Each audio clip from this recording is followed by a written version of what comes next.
This is Heroine Addiction, presented by That Time I Got Reincarnated in the Same World as an Anime Podcaster, where we cover romance and drama manhwa, and reading 50 chapters in an evening doesn't mean you're obsessed.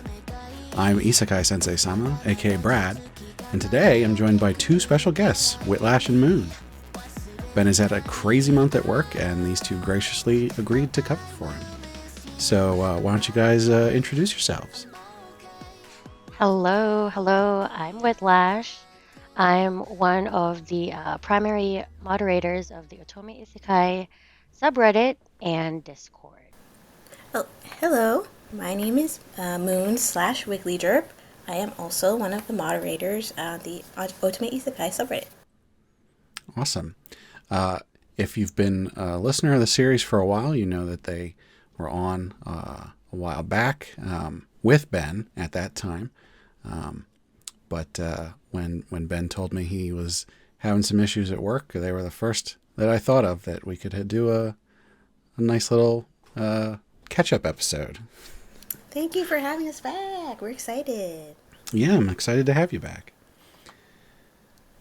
I've been having a lot of fun on the subreddit and the Discord, and you guys are doing a great job over there, and I hope more people join that. If they listen to this and they're not on the Discord yet, that would be sort of weird, but you should definitely join over there. So yes, please join our pack of, romance degenerates. Yes, we're called Trash Pandas for a reason. On the subreddit it says Trash Pandas. I like that one. So yeah, join the OtomeIsekai subreddit and the Discord, but also you can find our social media links for this podcast on our website, animepodcasterreincarnation.com. We actually opened our own Discord very recently, and so you can come and chat with us on there. You should join both of them, really. So you can also check out our Patreon. We recently started doing voting for the next series for Heroine Addiction, as well as releasing the high-quality stereo version of all the episodes early. So it's something everybody should check out, and it's support the show. So today we are talking about a series that Moon has suggested for us. It's called The Princess's Doll Shop. So, as always, I will read the summary, then we'll get into the discussion. All Cassia ever wanted was a happy home and a doll.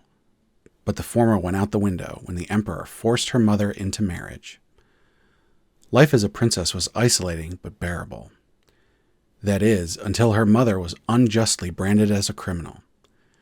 Now, with the help of her trusted aides, including the youngest prince, Cassia is forging her own path outside the palace. As owner of her own doll shop, will she finally be able to escape the imperial family's clutches and find her true happiness?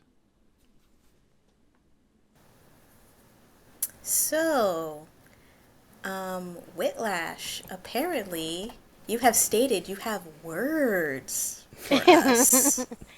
Okay, so the reason why Moon had suggested the series was because she had wanted to do some more darker stories, because kind of like on Heroine Addiction, Brad and Ben have covered like stuff like childcare, some contract marriages, some certain other sub tropes of the OtomeIsekai genre. Mm-hmm.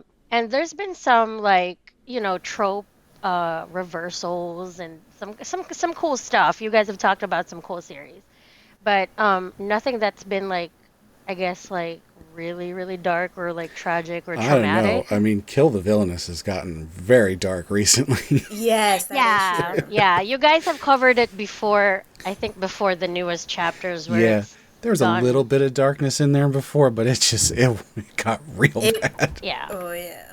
And I mean, and Concubine Walkthrough had some pretty dark stuff too. Yes, definitely later on. Yeah, but Anyway, so that's how Princess's Doll Shop had been brought up to the suggestion box. But well, first of all, our heroine Cassia is she has pink hair, so that should have been enough of a warning that this was going to be a tragedy. Because the pink-haired characters in Otome Isekai like invariably have tragic fates. Like they either come from a very tragic background or they're fixing to have a very tragic future. Mm. And for Cassie, it's kind of like her whole life. I'm just kidding. Well, maybe not. Maybe there'll be some good stuff. But anyway, the title, The Princess Doll Shop, is extremely deceiving. Yeah. And this is something that Moon prided herself in pulling one over us by suggesting this series because she's like, haha, you thought you guys would nah, you thought some fluffy stuff was gonna be there. No.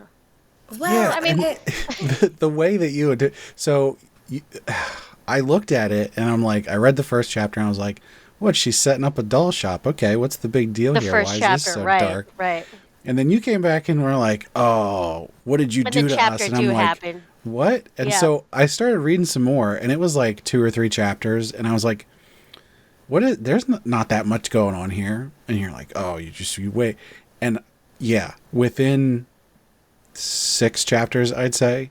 I mean, I this series gave me emotional whiplash, realistically. it's chapter 8 where it starts to get Yeah. a rough ride. And you know the recommendations I gave to you. I gave all of you 3. And this is on the lighter scale of my recommendations that I gave.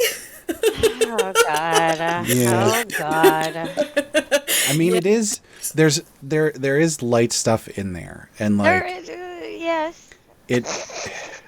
The art. There's always the undertones of like, darker things going on, but like there are large portions where she's just hanging out and making dolls and talking to people about the dolls and having tea and all that kind of stuff, and that's very light. But I think it sort of just makes the darkness even worse. Okay, That's Brad, exactly no, the yeah. point. Don't mislead the audience, Brad, because to get to the dolls, you have to get through this like decathlon of pain before Yeah. you get to the Yes. dolls. And so It's like a lot of the commenters were like, give us the dolls already, y'all. Like, give us the doll shop. Like, everyone was like, chapter 12, like, where's the doll shop at? Yeah. Give me the dolls because I want I need the dolls, you know? And it was really funny because you don't get to the dolls until, like, maybe chapter, 30 or whatever? Yeah, I it don't might have know. even been When after that. Yeah, a little bit like 25-ish or something. Yeah, it's a minute before it gets to dolls. And you're just like, oh, all right, So we normally spoil a lot of stuff on this show, and we're definitely going to do that again.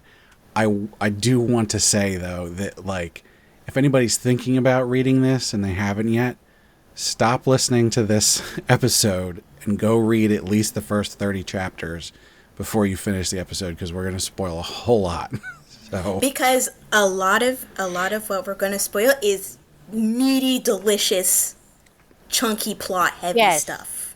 it's a very good story. You just have to have the mental fortitude to get through it, but it's quite a good story. Yeah. Honestly, I have read a lot of OtomeIsekai, and it's very good. And like your reactions in like our little Discord chat, like have sustained me the entire time. But it brought me such joy. I loved it every single time. It made me so happy. I Just mean, over I don't here even. drinking our tears. God damn it. Your tears are delicious. I was reading this in about 10 chapter chunks. And it wasn't exactly 10 chapters every time, because the one thing that I can say about this is that they do cliffhangers so well. And by so well, I mean I hate them for doing cliffhangers. Yeah. Atrocious. I mean that in a Yeah. good way. Yeah, if you have anxiety disorder, maybe this is not the best series for you, just FYI, because like at the very end of the chapters, there will be something like, it was a very long winter, or it was the worst day of my life. And Right. like there's some like superlative at the end of the chapter each time, and you're just like, and honestly, it's never an exaggeration.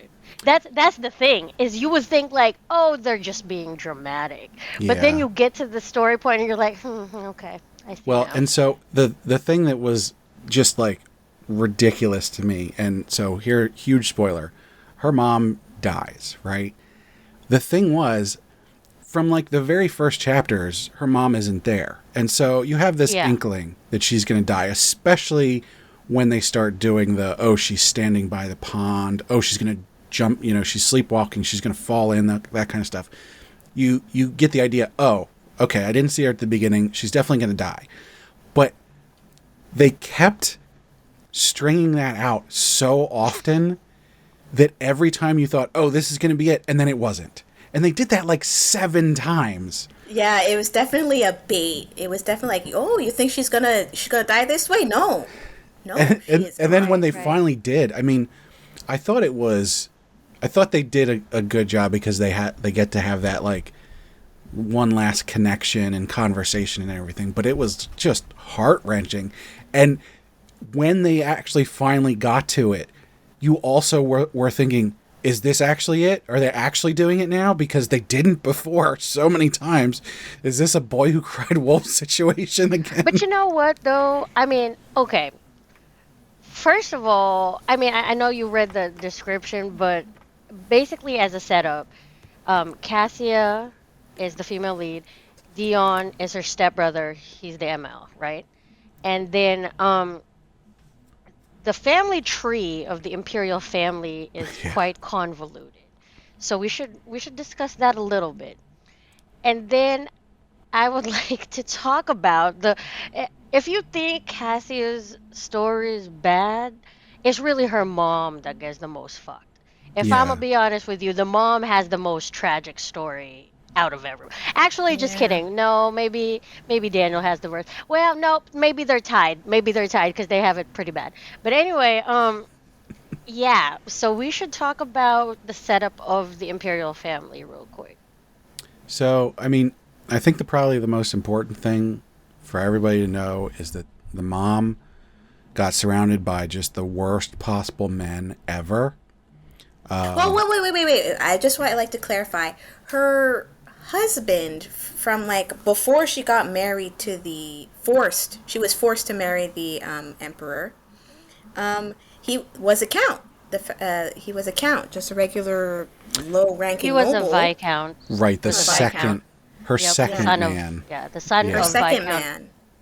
Hughes. So the And first he one, was the first one she didn't want to be with, that was Cassie's dad. But she got Okay, Cassie why out don't of you the just deal. say the truth? That's not did not want to be with. Cassio was the product of uh SA, yes. so there's that. Yeah, I don't. I mean, how deep do you want to get into that? Because like, forced marriage versus political marriages and all that kind of stuff. Like, Yeah. Let's you just know, say it was unwanted. yeah, It definitely. was an unwanted relation. Right. So Um, that was Cassia's dad, and then the next guy she was with was Was the actually Viscount. Love. Yeah, the Viscount actually loved her, and she kind of loved that guy to some extent. Yeah, yeah, and they were getting a family going, and like they Yeah, had they got married. grandparents. They got The married. grandparents were like a little trepidatious at first, but then like they met Cassia and her mom, and they're like, okay, we'll accept you into this family, and everything was going good. And then the Yeah, emperor okay, shows up. sorry to back it up because Yeah. so Cassia's mom and her are commoners. So that's like a big let's just say that too. Like that was like the big, oh gosh, That's the Viscount's son is marrying a commoner because her mom is a commoner, right? That's a big deal. It is a big deal. It becomes a bigger deal later in the story. So anyway, so she gets married to the Viscount's son, and and the Viscount's parents are actually down. Like they're actually chill folks who accept them which is a very big deal in Otome Isekai. Like Yeah. people, the They parents broke are the never mold on chill. that. Yeah, Yeah, it's parents true. are never down, like ever. Like, oh, you're marrying a commoner, now fuck that. Like, you're gonna taint our blood, whatever, all the usual shit. So, but they were really, really sweet and nice to both Hannah, which is Cassia's mom, and Cassia, particularly to Cassia because I guess they wanted a granddaughter or whatever. Well, everybody loves Cassia. Everybody loves little Yeah, pink-haired yeah, that was like her Anya girls. era. She was like, she's pretty similar to Anya in some other ways too. They were But they were very happy. yeah, okay. So then the other thing that we need to mention is Cassia and Cassia's mom Hannah are incredibly beautiful. All right, They're we need to Yep. be saying gorgeous. this because it is very important to the story. So Viscount Hayes, his son. I don't know what his name is. I have to Viscount go back. Hayes. Well, What? I think the main problem with this whole setup part is that like the amount of time we get to spend with the actual happy family is like Maybe 3 two. panels. Yeah. I would say maybe like two chapters at most, and it's just like a brief overview. We don't really get to see like the nitty gritty of their like everyday life. We just get like a quick like a slideshow ish Was it even kind of that thing. long? It I feel like it wasn't. was felt like like it It was shorter like than a that. few. was. No, it was only a few chapters. It was only It a was few panels, like Brad was saying. yeah. Because Okay. then immediately, as we're like, hey, look, it's Yes. this happy family. Is this how we're going to get to the doll shop? Everything's going to be No. happy. And then it's like, oh no. And then the emperor was like, nope, you're mine because I'm a big dumb jerk that already has Yes. 3 wives that I don't really like, but you're super beautiful. Did I Yeah, you're tell you super I'm a hot. piece of You're shit? mine. Because I am. Because I'm the fucking emperor, bitch. I'm gonna take anyone that I want because I rule this land. What an asshole. What an Yeah. Yeah. asshole. He's maybe like the second worst person in the entire series. And I was Mm. really disappointed about how he came to his end because I don't feel like he got what he actually deserved. No, you're But right. he doesn't You're right. deserve a good end, like a end that you would normally think because No, that's what I'm saying. He deserves so much worse than what he got. I don't know. I mean, he's scum. He's not even for me. He's not even relevant. So like he can get his amateur sideline death. Well, I mean, Cassia and Hannah could have had a happy life without him, so he's the whole point this is Yes. happening. So Okay, so anyway, like Emperor bad, super bad dude Emperor takes Hannah, Cassia's mom, as a concubine. She's technically the third empress at this point, the third wifey. I Or what think Yeah, I it's think it's I third. She's think number it's 3. Is it 3? Because there's Yeah. there's the first empress, and the Yeah, first empress the se- has the crown prince, Yes. Right. and then there's the second empress, and the second empress has Daniel, Prince Daniel, Yeah. and then there's a third empress who is like in a coma or something. I think And I think that's- she was the first one was concubine. the first one was the one in the coma, no? I don't was she No, she because she Yes, gets the first into a one. coma. that's After Prince she gives birth. that's Dion's mom, and Yeah. Yeah. he's the youngest prince. Yeah. Oh, you're right, because the first empress has that sleazebag hoe of a son. That's right. And That's right. why I'm good with what he got. Yeah, he got what's Yeah, coming. yeah, Hannah, MVP at that moment. I applaud Yeah. you. Yes. You did what was right to defend and protect your daughter. I would have done the same thing. Yeah. Okay, so maybe Hannah wasn't even like an empress. She was just a concubine then. She was just because there are 3 empresses. You're right. I Number am, 1, number I am 2, and number 3. confused. I am confused about the order of Hannah and Dion's mom. I'm not sure how that works, but Dion is the youngest, and I believe he's younger than Cassia. Really? I thought Oh. they But- were like he was a bit older. But Cassia and Hannah came into the palace after she was 8 or 9 or whatever, and Yeah. so Dion have been born at that point. Oh, So yeah, I yeah, think yeah. that even though Cassie is older, Hannah is the fourth. But the thing is, she never was given a status because Right. she was a commoner. So even if she, let's just say that in like chronological order, she would have come first, she would have never been able to have a title because of the fact that she was a commoner and the other ladies were noble ladies. Sure. But anyway, the point is, there were three other waifus of the scumbag emperor. And the first one, yes, was the mother of the crown prince, who Yeah. is a sleazebag, playboy, He terrible person. preface. Yes. The crown prince does not get named. I don't believe. He's just the crown prince. I think that's fine. He doesn't deserve a name. That's true.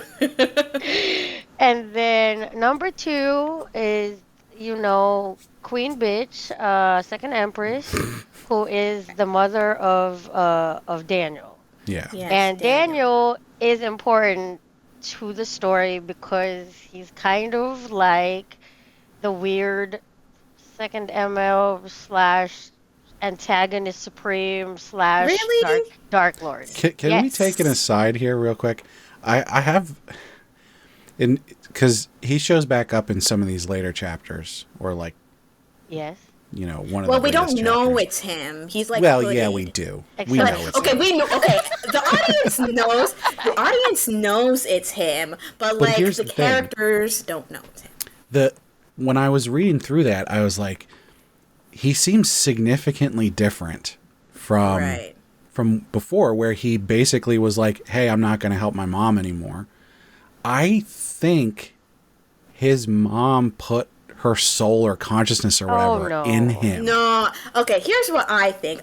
Cause like what his mother forced him to do was basically like she would buy up slaves from the slave market that had high magical potential, and he would kind of kill them and kind of, I don't know what's the word, but they Absorb.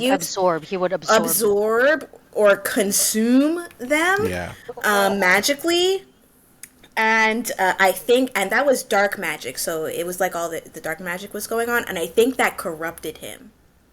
I think mean, you're Where he right. kind of like that's lost possible. his mind, and like just the everything that way- happened. Just the way that he was talking about, like, I need to take my rightful place and all that kind of stuff. Whereas, like, when the coup, I guess you would call it, was happening, he was like, "Yeah, I'm done. I'm not going to do anything. I'm not going to fight back. Maybe I'll run away." So that's you- where I'm at with that. You know why I think that? Okay, I am more on Moon's side about this. That he just went full dark. Psychopath. Yeah, because he had absorbed too much of the dark shit. I think that is more around the reality because of the fact that he is now, in my imagination at least, more outrightly pursuing Cassia Yeah. because in his ego, he thinks that he deserves the top spot and that Cassia is part of that prize. Okay? So that's why I think that it's more of a, you know how like when the big demons, the big bad guys, they're completely like fueled by ego, and that they let all their desires just run amok, and that's why I think that that's what's going on with Daniel, because like he's like, well, I only had a crush on this girl before, but now that I've gone off the deep end, it's gone into full blown like, you are actually my possession now. Like you have no rights. Like you belong to me. It Which certainly is could like, be that. I don't Yeah. think. I mean, we obviously haven't gotten enough information for my theory, but I think we haven't seen enough of him after he's back here to really know anything at this point. Right. It could also be related to the Tower Master, the Magician's Tower Master. That's true. There's a lot of possibilities. Because, like, I don't... Like, before, I'll be honest, I felt kind of bad for Daniel. It's not like he wanted to consume other people's magical Yeah. ability in order to make himself stronger, He was like a reserved, shy, soft-spoken Yeah. young man Abused. and He's abused so as well right. by his mom because I was she's sort just of a power hungry woman I was politically. thinking he would get more of a redemption given that like when he came after Hannah and he like tried to give them closure with whatever that was, and like I certainly don't forgive him, but I thought that that's where the story was headed with it. But then they sort of just like yanked that back and they were like, "Oh, guess what? He's just actually evil now." I kind If of that like is him. Well, the author has to have a receptacle for the evil, right? Yeah. And I mean, he was already set up. He was slowly like building all the dark shit in him. So like the author was probably like, "Let's go. This bitch is still alive. Let's put all the evil stuff in this guy." And because making a whole other separate big bad is like so much more work, I feel. But Yeah. Well, now he's going to have an evil eye patch too, so. really. Oh yeah, eye patch they gang, slashed gang, his eye gang. out. That's right. Arrow. I was like, Oh, an arrow. how is he not dead? Come on. I don't know if the Arrow human in body can do magic. strange and wondrous things, even in real life. You don't know He's how many so times I've seen. OP. He's so OP for. I mean, like, I want to know. I want to see more of that. Like, can I see some kind of dark magic showcase? Because the guy is so weirdly OP. And I'll share my opinion on this. I kind of like that he gave Hannah and Kaisa that like closure. I think that was like his kind of like mercy or like redemption a little bit. Like that one gesture, that redeeming gesture, and then that's when, and before he like went crazy, you know. So But he I also was could have kind of not. close. He I could mean, have he could just have been not. like, he could have just popped up and be like, hey, hold on. I'm supposed to kill you guys, but I'm not gonna. You need to say that Hannah's dead. Somebody give me their blood so I can put it on my hands. You are correct. Why was that the only answer he could come up with? You are correct, but like that's not how it went, and I choose to believe that You know, I that mean, it was like a small mercy. we could argue that the real Daniel died during that day of the coup. We could argue that Yeah. that was the actual guy, the real guy, this abused poor child who was actually a very soft soul. They had said like at the beginning during his introduction, like this guy liked the arts. He liked, like he was like soft spoken and timid and was a gentle soul. That guy died during Yeah, the siege did of the yeah. throne. Like, so Sure. you could say that the guy who is now is like, Eccles in like part 3 of Death is the Only End. Like that, it's like that. That's not the same person. You know what I mean? Yeah. Like that's just the author being like, you know what? Let's just make. There's another. This guy's still alive. Let's make him do the bad things. You know. I know. I'm just sad that like this soft, gentle person got turned into such a evil thing. It really bumps me out. Well, if we find out in the future that he got his soul taken over or whatever by somebody, I'm gonna brag. So. That okay? You deserve bragging rights then. Fair. So yeah, we have to go back to the Imperial family now because we have left out the most Right. important part. Such a long tangent. Correct. Well, welcome to my podcasts. Oh. But yeah, so there's a third empress who basically at the time that we find the story starting, she's already in a coma. And I don't know how stuff works in this world. They obviously have some kind of like healing magic and stuff, but it's not all powerful. But she's been in a coma for like 15 years or something. Yeah. It's As long really as ridiculous. Dion's been alive, so that's like. Oh, that's I right. keep- It was as soon as he was born. Yeah, so Yeah, it was. he's Yeah, he's what, 17, 18 or he's something 18. like that? He's 18. They Yeah. said it in the first few chapters. So like I mean, I guess people can be in comas for that long, but like we have like modern medical technology to like keep them alive, right? Yeah. Yeah, for them. I I always don't know. I wonder think in these series they do this where they're like, oh, been in a coma for years, and it's just like, but you live in a medieval setting. How are you taking care of him properly? Some poor mage I is don't know. like working non-stop as like the equivalent of a life machine. Like, Yeah. can you imagine? Just, I mean, ugh. Did they just have someone come in and cast healing magic every day or something? Probably, That's gotta be maybe. it. That's That's gotta gotta be be it. it. I mean, this is the same world where you can absorb a person and they turn into disintegrated ashes. Like, That's so true. I'm sure that this is doable in this setting. So she's the mother of Dion, who is the youngest prince, and who is, and I think we've failed to mention this so far, but this is an isekai, by the way. It is. He is the original male lead, That's right. and he is special because he like unlocks his aura or some kind of He's swordsman, not whatever like the other heck boys. powers that they have in this world. Yeah, And like an also ore he's master. colorblind.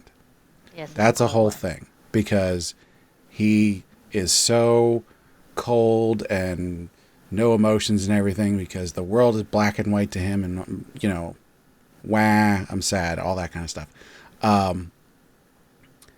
What was interesting is that Cassia coming into this as the person who got isekai'd into it was a novel, right? Yes, it was a novel. Yeah. So she has some idea of what's going to happen. Of course, then in classic isekai manhwa fashion, she goes and screws everything up, but then continues to go, oh, but the original story was this. And it's like, girl, come on. For whatever reason, when Cassia and Dion first meet, Dion can see her eyes, the color of her eyes.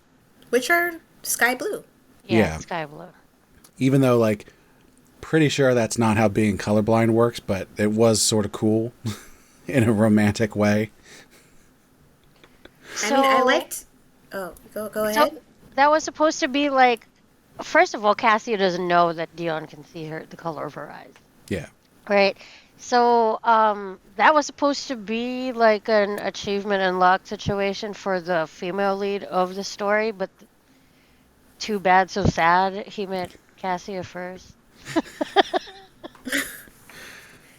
And when that moment happened, I liked how the artist kind of showed it. It was a very sharp contrast to all the gray, and then you just see like her eyes, her blue eyes just pop Yeah. out. So it was very well drawn. So I like. You know, I've seen lots of videos of people who put on those, the people that are colorblind, and they put on those glasses that let them see in color. And they always have just amazing reactions because, like, this is the first time they're seeing the actual colors of the world. And it's amazing that we have the ability to do that for people, even though they cost like $400 or something ridiculous. But, like, these people are always crying, and it's an amazing experience, and like it's emotional and everything.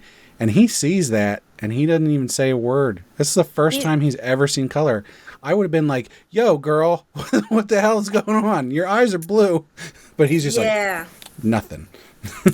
he's like stone cold, stoic, Right. kind of. He's shocked mentally, but outwardly he's pretty straight face. Yeah, It is cool that you see a little bit from his POV though, because we don't get that many Dion POVs in the manga, and that was one of the nice ones because yeah, I mean, okay, so just to preface, like Dion has black hair and black eyes, and Cassie has pink hair and blue eyes, which is it's a very common Cold Duke of the North, appearance that he's got, right. which is very like, and then she's got a very tragic heroine color scheme going on.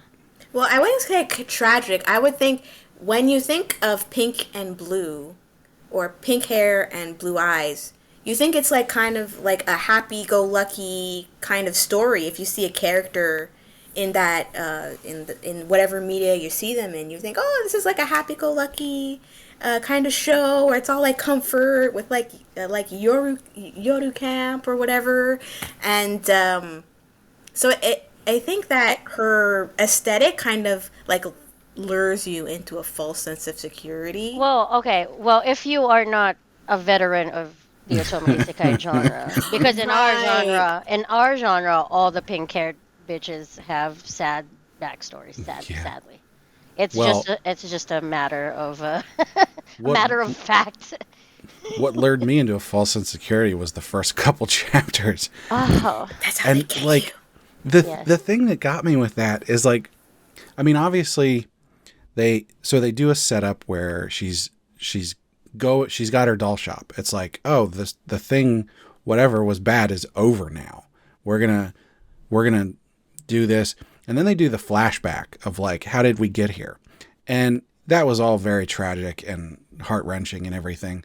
And we got through that, and I was like, okay, that was a lot, but we got the setup. Now we understand the emotional ride that these people are going on, and so now we're gonna like build up from here, right? She's gonna build her doll shop, and she's going to grow as a person, and she's gonna find her happiness.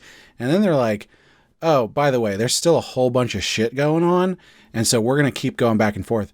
And this is what I said earlier is like, this is emotional whiplash for me. I'm going like, you'll have a whole or multiple chapters in a row where it's like, oh, she's making a doll and she's getting some fabric and she's making a new friend, and then they're like, oh, by the way, this character that you really like got his arm cut off. It's like, And he's what? in a coma, and he Oh might my die. god! What? It's just back and forth, and I'm just like, the in another series, I might have been like, this pacing is terrible, and the thought crossed my mind as I was thinking about like, rating this and the rubric and everything, and I was thinking, the pacing on this might be bad. But then I was thinking about it a little more, and I was like, no, you know what? I think they're actually executing on it. It's really getting to me, and I think that's the point. So I don't think that it's bad. I think that they used it effectively, but that doesn't change the fact that it's just like 180 every It's couple brutal. chapters. Yeah. Yeah, it's brutal. So I was, what was I was gonna say? So where were we? I'm trying to go back to like the imperial family. Right. So we got through all the princes, Yeah. and then Okay. then they bring So in Hannah, who we yeah, already they talked bring in about. Hannah. She Yeah. So let's she talk got about how stolen. at the very beginning of their stay at so they get cast off to this like annex, right? Because they're commoners, right? Yeah. And there's very few attendants, if even any. Is there like one maid or whatever? No, Miss there's like Murphy a is there from the beginning, Yeah, but they yeah. Miss She's the Murphy's head maid. but they within have that. other there's a couple other maids. I don't think they're Yeah. necessarily neglected, although I think it would have been better if they were. Because unfortunately the emperor like really likes Hannah cuz she's super hot. And so he starts like neglecting his other wives, and they don't like that. So they get super pissed at Yeah. Hannah and try and like ruin her life while she's in the imperial palace and everything.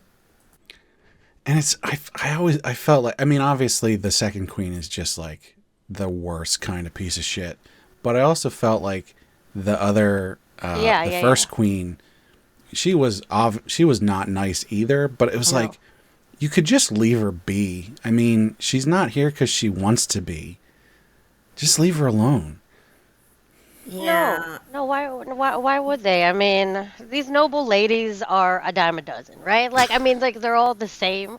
There's only ever that like seventh daughter of a baron who is then nice to like that. Like what I'm trying to say is most nobility are stuck up And and petty. and just not nice folks to those below their station. Like it's very Yeah. much a majority to not be treated kindly by them. Yeah. I mean, all this sadness wouldn't happen if they just, left Hannah and Kaisa to do their thing, and none of all this Okay. drama wouldn't have happened. But then there wouldn't be any Yeah. story, so Yeah. So then, yeah. okay. So then, We could have just had a doll shop. That's all we need. all right. So, okay. So then it all comes to a head during Cassia's coming of age, right? Debutante ball. Her debutante Yes. ball. That's Yeah. right. So it's her birthday. She, obviously she gets a pretty dress. Her mom be looking real pretty. Okay, we Gucci. Her mom asks before that. She's like, "Hey Cassia, what do you want? Like what do you want for your birthday?" Okay, Cassia says, "I want a doll." And this is because in her past life, she was pretty neglected. She was not loved in her family. Her parents only loved her brother. And one of the few things, she only had like two things that she really cherished, and one of them was a doll. It was a teddy bear or something. Anyway, it was a stuffed animal, all right? And then she's like, "Well, mom, um I didn't, she didn't say it, but the reason why she wanted it because she had the love of a parent in this life. And so she's like, well, maybe I can be a little bit selfish, which was her first mistake. And then She says that in her head. That was not a mistake, and that's That's not a No. mistake. she's way too hard on herself, and it's ridiculous. I mean, but, but yeah, no, it does go pretty downhill though because of this. And so she makes this request of her mother that she wants a doll, and she's like, "What is a doll?" And then she's like, "All right," and then she draws, some things and explains what a doll is. All right, and mom is like, "All right, good night." So they're like, they've been sleeping together, like they're very tight. Like her and mom, they're very tight. They're sleeping together, like up until Cassia's debutante ball. All right, okay, and Oh, can then I? the bad Oh, I shit wanted. happens. Okay, go ahead. Can I say the bad shit? Okay. Yeah, go say the bad shit. Yay! Okay. So, so the debutante ball happens. Okay. She's in a very pastel, ruffly dress. And very cute. Lots of bows and everything. So she goes around. She's the center of the party. Everybody's here to meet her and say hi, hello, yes, yes. Then the crown prince comes. He's like, hey, let's dance. He says that very rudely, by the way. He's like, hey, I want to dance with you. Let's go. So there was no point. As soon as you met him, it was like, oh yeah, he's a piece of shit. Yeah. No, Yeah. they say that they say that the crown prince is just as much, if not worse, of a sleazebag as his father, the emperor. Yeah. Correct, and you can see the author has drawn him in like a kind of sleaze baggy scummy way, so you can see like the scumminess radiating off of him. So Cassia and the crown prince are dancing, and he's like, "You're just as beautiful as all the rumors say." And he's like trying to put the moves on her and everything, and she's not really interested. She's very uncomfortable. I was very uncomfortable. And like it's a very uncomfortable scene because he's like leaning close to her and whispering in her ear kind of like seductively, but it's creepily. And so she's very off put by him. So, so after that, the coming of age ball comes to an end. So she goes to get ready for bed, and she goes to her mom's room. Her mom's not there, and she's wondering, oh, well, actually, no, wait, sorry, go back. Her mom and Hannah, they sleep together, and they're like, good night, and mom's like, happy birthday, my dear, here's this doll that I made just for you, and that looks exactly like you, and Cassia's super happy. Oh, Yes. we missed one key point for the setup for this particular scene, which is Hannah sleepwalks. This is a thing that's been going on for a long time, ever since they got into the palace. And so Cassie's been sleeping with her and will wake up when she gets up to go sleepwalk. which is important because Hannah keeps going and sleepwalking out into the garden where there's a deep pond. And she goes and she stands at the edge of this pond. And so Hannah's like, I got to make sure she doesn't fall in, right? And this has been going on for a long time since they've been at the palace. So, yeah, they're sleeping together on the night of the debutante ball. Cassia wakes up to find her mom is missing. And her immediate thought is, oh God, she must have fallen into the pond. I have to run. But she runs, she gets up from bed, runs to the door, flings it open. Guess who's there? Scumbag Crown Prince. oh, look, it's a pile of flaming shit. So he's like, he was very pleased. He's like, I knew you were waiting for me. Bye. Bye. I knew you were waiting for me. So he charges in, grabs Cassia, and throws her on the bed. He climbs on top of her.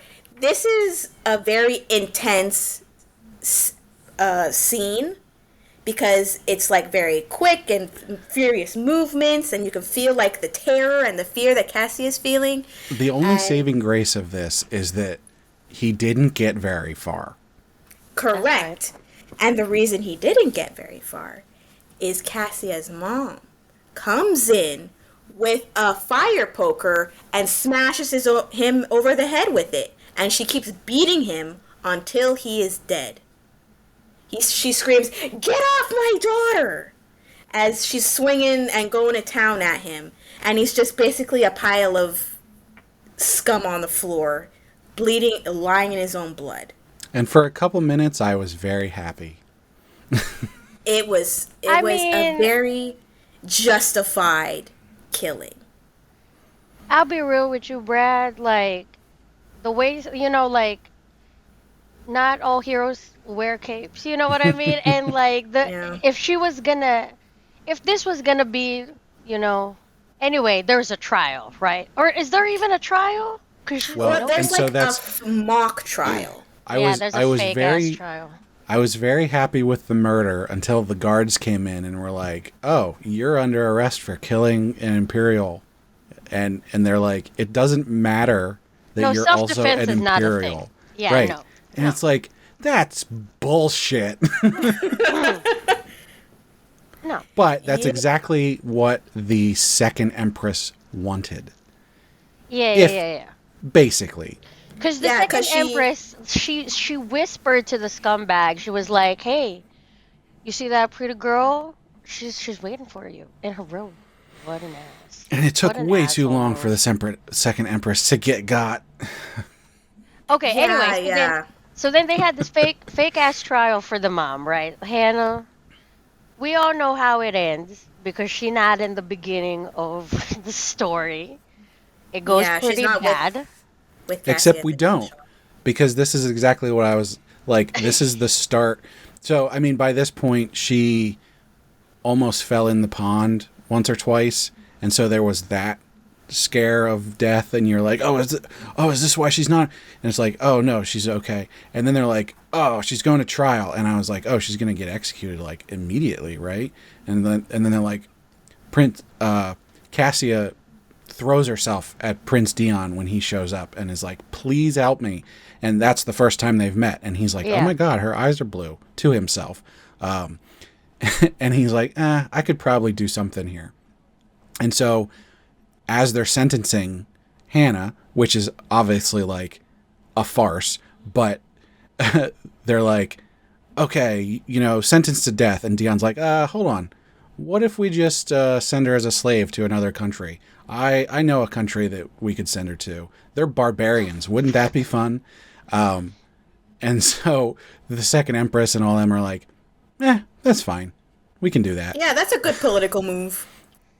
Yeah, because they've heard rumors that the emperor of that country, is this wild dude that treats his women like toys and whatnot. So they're like, all right, They're half bet. right. Yeah. He is wild. Anyway, so they're like, all right, bet, let's do that. Right. So Obviously she gets sent to the prison, and she's Yeah. wearing rags and everything. And then this like really touching moment, like series of events happen where Cassie is like knitting a blanket for her while Yeah. she's planning with Dion about the coup and everything, using her foreknowledge of the novel to tell him what's going on and everything. And she's knitting her mom a blanket, and it's very nice. And this whole part up and like they end up Cassia ends up following her mom in the caravan to go to this foreign place. I was like, this whole setup, I'm like, oh, maybe she's just not around then because she's in this foreign country. And this is the emotional whiplash stuff again, where it's like, you're giving me hope and then you're going to like rip it away. And then, so they're traveling in this caravan. They're like, yeah, we got this plan. She's going to stay alive. She's going to be in this foreign kingdom. Cassie's going with her. She's running away. She pretended she was a maid. She's going to run away. And we're like, oh, okay. But wait, Dion was with her at the doll shop in the very beginning. So maybe she ends up coming back. Maybe the foreign land is great. So she just leaves her mom there and goes back to help Dion with the coup and all that. And so I'm reading this. I'm like, oh, okay, this is good. This isn't quite as dark as I thought we were going to get with the beginning part there. All right, so we're traveling and traveling. Uh-oh, the caravan's getting attacked. What's going on here? And then, of course, the cliffhanger of a magician who we later find out is Daniel. Pops up in the middle of this attack and tries to stab. I think he was trying to stab Cassie at first, although it wasn't entirely clear, and Hannah jumps in front. And so, cliffhanger, and you're like, oh no, this was what they were doing the whole time. What the hell? And so you're like, oh, even okay. Further than that, yeah. And then we get to the next chapter, and it's like, oh, quick, somebody get to... Oh, wait, she's fine. What's going on here? And I was like, well, she's got blood on her, but she has no wound. That's weird. Oh, there's some black magic going on here. And you start going, oh, maybe Daniel was like faking it. Nah. So, and that was my thought of like, oh, maybe he can be redeemed here. And we only find out like 2 chapters later that no, she actually was like dead the whole time or some bullshit. Yes. And like was being kept alive with black magic or something, which was what Daniel was doing, which is like, no, that's the wrong way to go about that, you piece of shit. Oh God.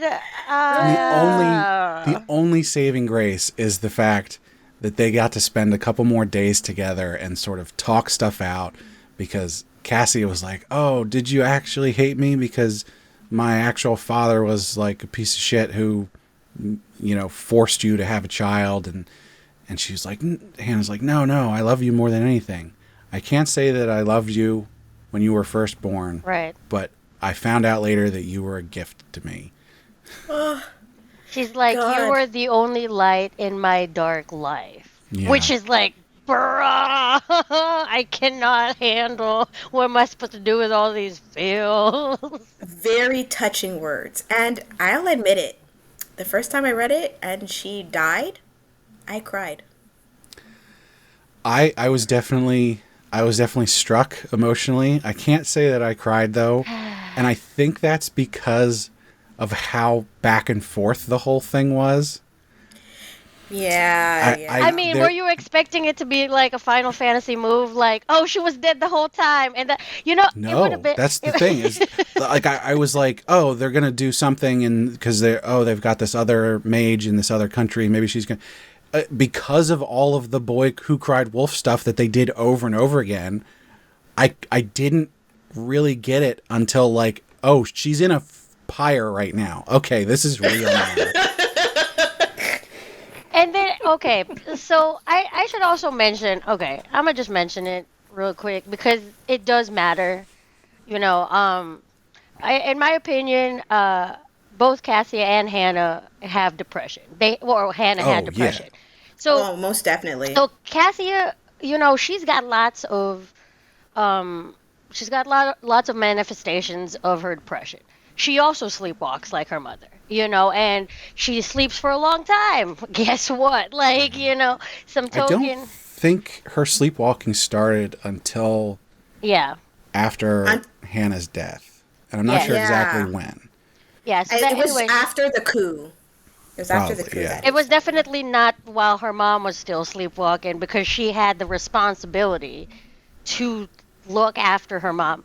Anyway, none of these folks are getting any sleep. Just FYI, like everyone's sleep deprived. But anyway, Cassius makes up for it by sleeping long lengths during the day.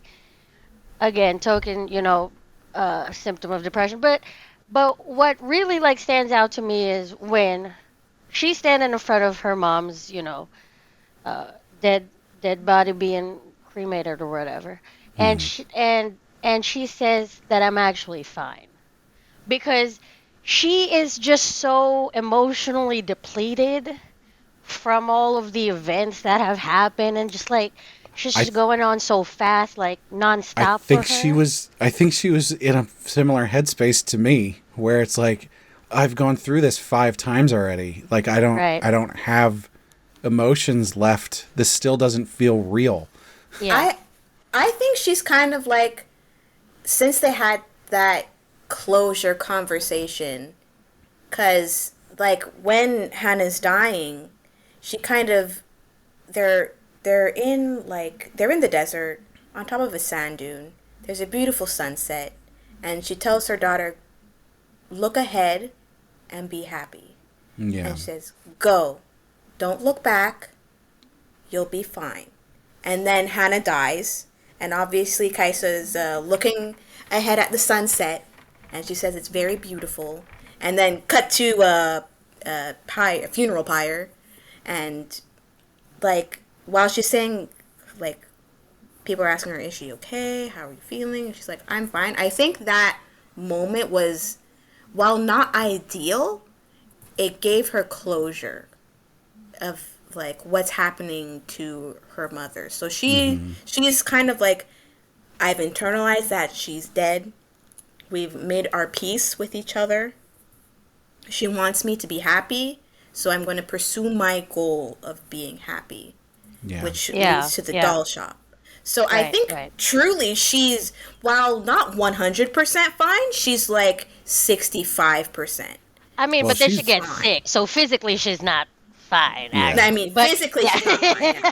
But like Well, and oh yeah, even go as ahead. far in as we are at this point in at chapter 52, she's still not actually fine. No, she's She's just definitely yeah. No, she's got it's depression. It's fine. yeah. I Yeah, mean, yeah. There's that's how definitely it goes. many unresolved issues that are Yeah. going on. Right. Many Yes, unresolved issues.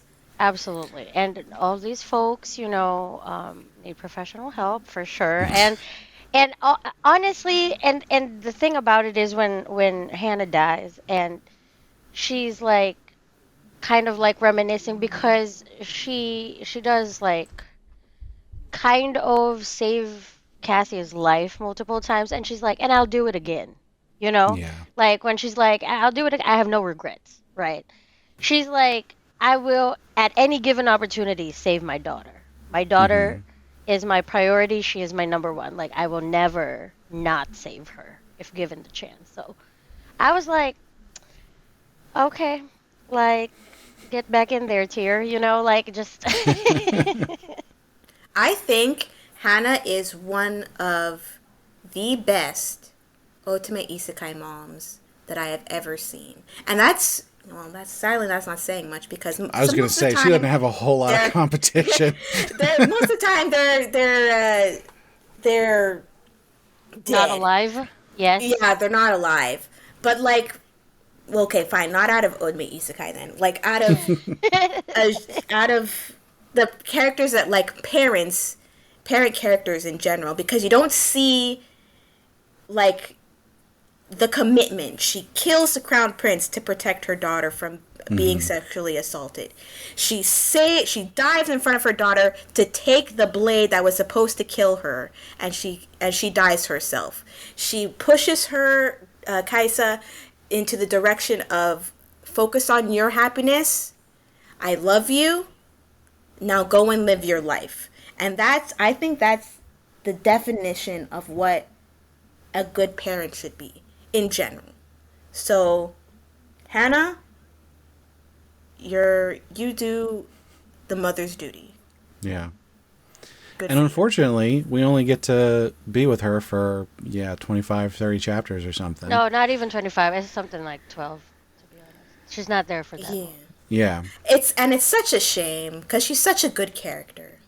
Yeah. And then, and this was gut-wrenching to me, Cassia has to go back to the palace and stay with these assholes for months until the coup.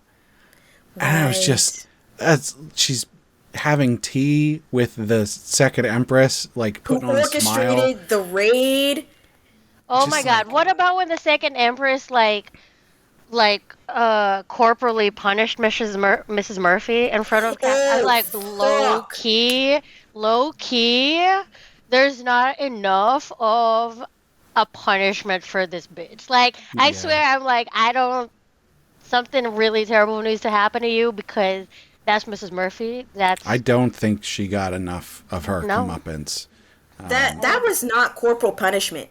That was just straight up torture. Is Yeah. what Miss Murphy went through. And she was just like, what was she saying to Cassia? Like, oh yeah, don't you really like this maid? Like something like super terrible. Like, Yeah, like she gave her back as a present. And it's like, you fucking bitch. over tea. Like they were having tea, and Cassie was over here like, I just got to do what I can to survive, you know. And then she brings out Mrs. Murphy. You know, I was when we first saw that they had captured her,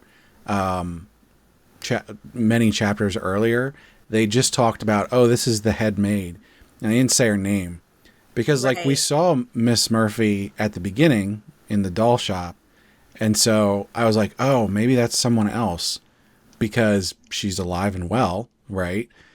And then in that scene where she gives her back, and it was like, oh shit. Yeah, I was rereading it for this podcast, and I didn't connect the dots the first time.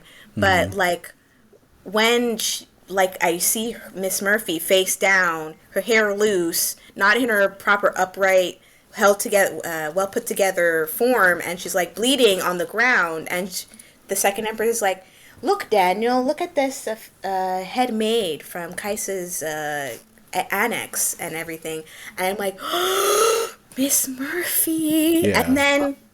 And then I love how Miss Murphy is so strong because she continues to serve Kaisa out of a strong sense of responsibility and duty and care. Because I'm sure if any one of the other maids or anybody else would have probably ran for the hills. I mean, at least take Miss a Murphy? vacation. Jeez. Miss Murphy was goddamn tortured for days. And we see her like taking care of Cassia again, and she's like on a crutch. I'm like, take some time off. Come on. Yes. And I don't think Miss Murphy ever mentions it. Yeah. You just see it. It's a show don't tell type of series. Yeah. So like, because you just see her like actually struggling with a crutch, and you're like, all right, okay, fuck you, second empress. Like, seriously. And so this leads into then the coup happening. And this part I was a little disappointed. Now, obviously, the whole reveal that the coup was happening was pretty satisfying, but then the actual like execution of certain people and like running them out and all that kind of stuff, I was like, you didn't give me quite enough. It went a little too smoothly. Yeah, my need for violence has not been satisfactorily met here. Yeah, because you know the viewer or the reader like leaves when Cassia exits the Grand Hall when Dion Yeah. takes the Grand Hall. But you're like part of you wants to be like, I want to be a fly on that wall to see how all the heads roll because I want to be there. Yeah, and then like the second Empress like dies off screen, allegedly. Daniel kills her after Kaisa confronts the two of them after they both flee, and the second empress, she's already kind of horrified that the emperor's dead. Dion's taking his place. She can't install Daniel as a puppet emperor so that she can control, and she kind of, I think she gets knocked out or something like that. And I was Daniel, unclear of what was actually happening there because she sort of like was starting to get up, and then she was like in Daniel's arms, and I was like, "Wait a minute, yeah, did I miss something and then here?" and here's a brutal moment from Kaisa is she throws down the dagger at Daniel, and she's like, "Do the right thing, kill I'm, her." I'm giving you the easy way out. Exactly, and then she just walks away like a Yeah. badass. And I was like, "Fuck, that's very brutal, but well needed." And he But does at it. the same time, I was like, "No, Cassie, just get it out. Get that knife out. Start with the liver. That's a good place. No, Go for no, the Brad, kidneys next. Cut off because some she's better. toes. She's better than them. That's why she doesn't Slice do her it. Achilles tendons." Well, okay, all right. Oh my God, Brad is like going down Brad, the. Brad is thirsty for vengeance. I thought that it would have been a little cathartic if Cassie had dealt the blows because her mom dealt the blows. Like her mom got her hands dirty, and I want Cassia to get her hands dirty too. Don't get me wrong. I wanted the first doll that Cassia makes to be made out of the second Empress's skin. Holy. Okay, Brad. Okay. Okay. Yo, what just happened? But Nah, okay. he needs the catharsis because Okay. he's been I deprived. didn't get it. There was, I'm Listen. telling you, Okay, and the okay, way okay. that the way that the Emperor he just got beheaded, but he was like out of it at that point. I mean, he might have been Yeah, on I think drugs or He something. was. He was Yeah, on he was drugs. totally on And I'm drugs. just He like, this guy he never was a recovered after Hannah Died went as off. well. Yeah. Oh, Yeah. But yes. still, it's like this guy was such a huge piece of shit. It's all his fault that this is happening in the first place. Like It is. It is he his fault. needs He couldn't keep it in his fucking pants and had to he, ruin all these lives. Like this motherfucker. he needed a much more violent end. Well, okay. Anyway, so before we're talking about the Empress death, right? So I actually also dislike the fact that Daniel had to kill his own mom.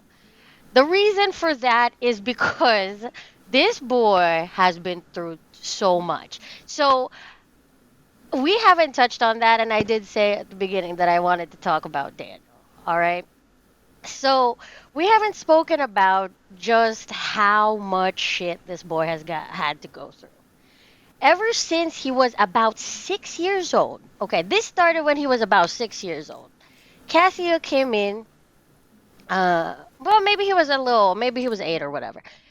But he was still pretty young. Okay, so he already had magical abilities, but they weren't that strong, right? So his mom is like, all right, let's amplify these powers. How can we amplify these powers?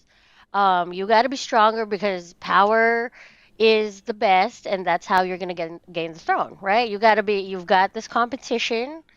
You're not the crown prince. You've gotta win in some other aspect that's not your lineage because and you have magic. So let's go. How else can I make you stronger? So then the mom finds this way to make Daniel stronger. And that is by using dark magic. So she commissions unwillingly the magicians of the tower, and they're in this contract with her um, to kind of supply various, like various folks. They are like slaves. The Tower Um, Master wasn't unwilling though. Yeah, no, the Tower Master was a piece of shit. Like that Yeah. guy was just all about money. He just wanted money. He and the power. And the power. She was like, whenever like Daniel becomes emperor, we're gonna hook you up, blah blah blah. The typical villain shit, right? So then okay, so then they supply Daniel throughout the years with the I guess like the essence of these slaves are being absorbed. There's like this dark magic circle. The sacrifice is placed on the dark magic circle. And I'm not even lying to you. Daniel puts his hand on there, and then the person gets absorbed. And then when they are finished being absorbed or consumed, they then disintegrate. They are super dead, right? It's kind of like Doctor Sleep adjacent, where like they take the life force, or I don't know what's He's going an on over energy there. vampire. Yeah, yeah, it's bad news. And all of these folks that they are taking are, being sold on the black market. So they are unwilling sacrifices, obviously. But then it evolves through the years from being like just these slaves to like basically any enemy of the Empress. So there's maids that have gotten fed to Daniel. There's like incompetent like underlings that have gotten fed to Daniel, right? And and let me tell you, this like 8-year old or whatever boy at the beginning, he's not down. He is not down at all. He hates this, he hates everything, and he doesn't understand why it's needing to be done. He doesn't like it. And the even more twisted part is the mom like grabs his head and makes him watch. Yeah. She makes him watch as the other, person gets their life drained from them. Like, And you guys are are you shocked when I say I want her skinned alive? I mean, that's like I her mean, biological son. I mean, like what kind of I don't know. She's not a human being in my opinion. Yeah. Um So anyway, she would grab like this boy, this small boy, with his like he's like restrained, and she would grab his head and be like, "Are you watching? Like these are the folks that are going to help you ascend the throne, and like these are the sacrifices that are necessary for us to go down in the, history of blah blah blah blah." Anyway, it's very bad. He's getting very, very abused. So there's physical abuse, there's mental abuse, there's psychological abuse. It's just all abuse. And it Yeah. starts from when he's very, very young. So there's at least 10 years of constant abuse. And the thing about it is like it's all the time. Like he's getting meals, these meals from the mom like all the time. He's like, "Can we just skip this time? Can we not go this time?" Like this poor boy is like, "Yo, can I just like not? Can I just get night training or whatever?" And they're like, "No, you're not gonna win in a physical battle, and you're not gonna win in lineage. You have to do it through magic because that's the one thing you've got fucking going for you." And and it's awful too because the Empress at the very beginning when Cassia and her mom get brought on into the whatever the emperor's concubines, she she says that's when it really kind of starts to like intensify his feeding because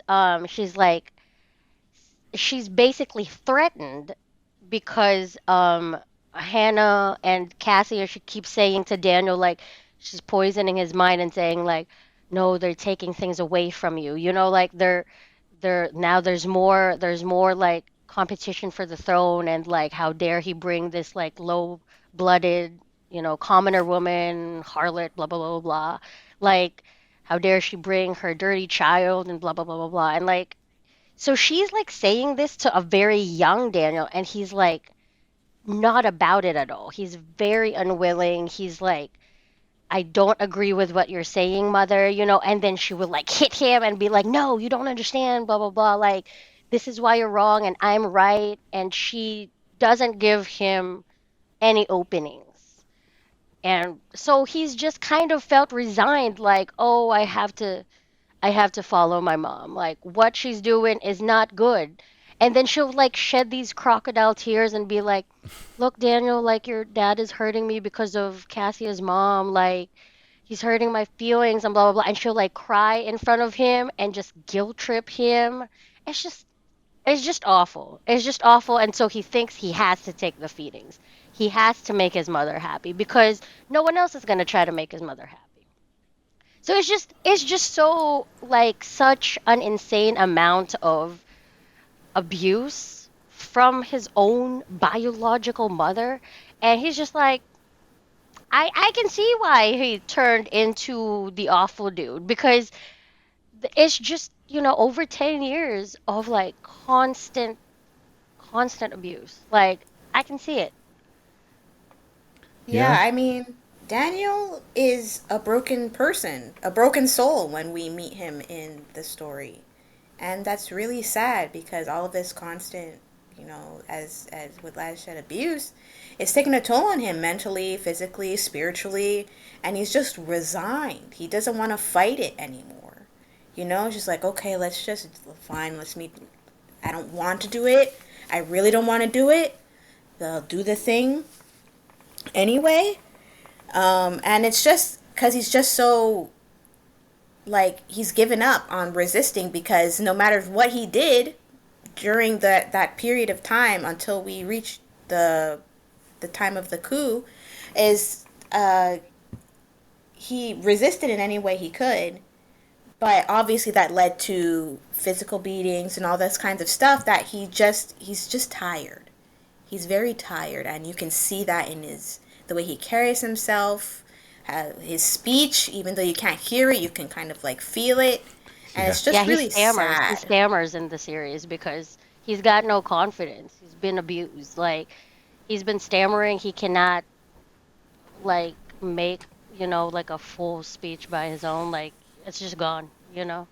Like any Daniel kind is a of tragic confidence. character. Yeah, it's Yeah. very sad. So but then anyway, that's why I was saying earlier that he actually wanted to befriend Cassia when they were younger. He did. He wanted to, and then there's kind of like some snippets of like, oh, does this dude have a crush on her? Because there's a few like he blushes at certain points. And then this is why I was bringing up before that he's kind of like the really strange, tragically antagonistic second ML because I think that's what's going on is he might be interested in Cassie romantically. Um, so there's that to unpack as well.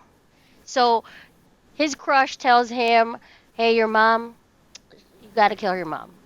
She's." It's just I didn't like that. Okay, I didn't Well, like Well, I don't. let's be fair. She gave him the choice to give his mother a quick and painless death right. instead of being tortured by Dion for weeks before dying, Yeah. which Yeah. is what I would So, have preferred. So Cassie is so very nice. yes, she gave the option of mercy, or a long drawn out death, and Daniel chose mercy because in some sad, sick, twisted way, he still loved his mother, and that's what's Yeah. really sad to me. That's the He only he mother did he's every got. he loved her after everything she did to him, and it's just like, I mean, I know, Brad, you're not in Daniel's corner. You're not in the second Empress's corner. But like for me, like just seeing this sad, miserable person just keep getting beaten down and then just fall into the pit of abyss that he's now like going in of corruption and everything like that, or a possible soul switch out, you Yeah. know. Or So possible soul switch out. Very much or so. That hey the man, old Daniel is dead for sure. I mean, definitely the old Daniel, the sweet, yes. kind-hearted boy that used to be there, is now gone, Hmm. and I think that it's just a very sad thing because look at this mother's twisted love or like thirst for power to where she's kind of depleted the life from her son, all because of political aspirations of control or whatever. And it's just it's awful. I It's really definitely awful. I have the most sympathy for Daniel out of all of the people that I hate in this series. I hate him the least. I You hate him the understand. least. Yeah.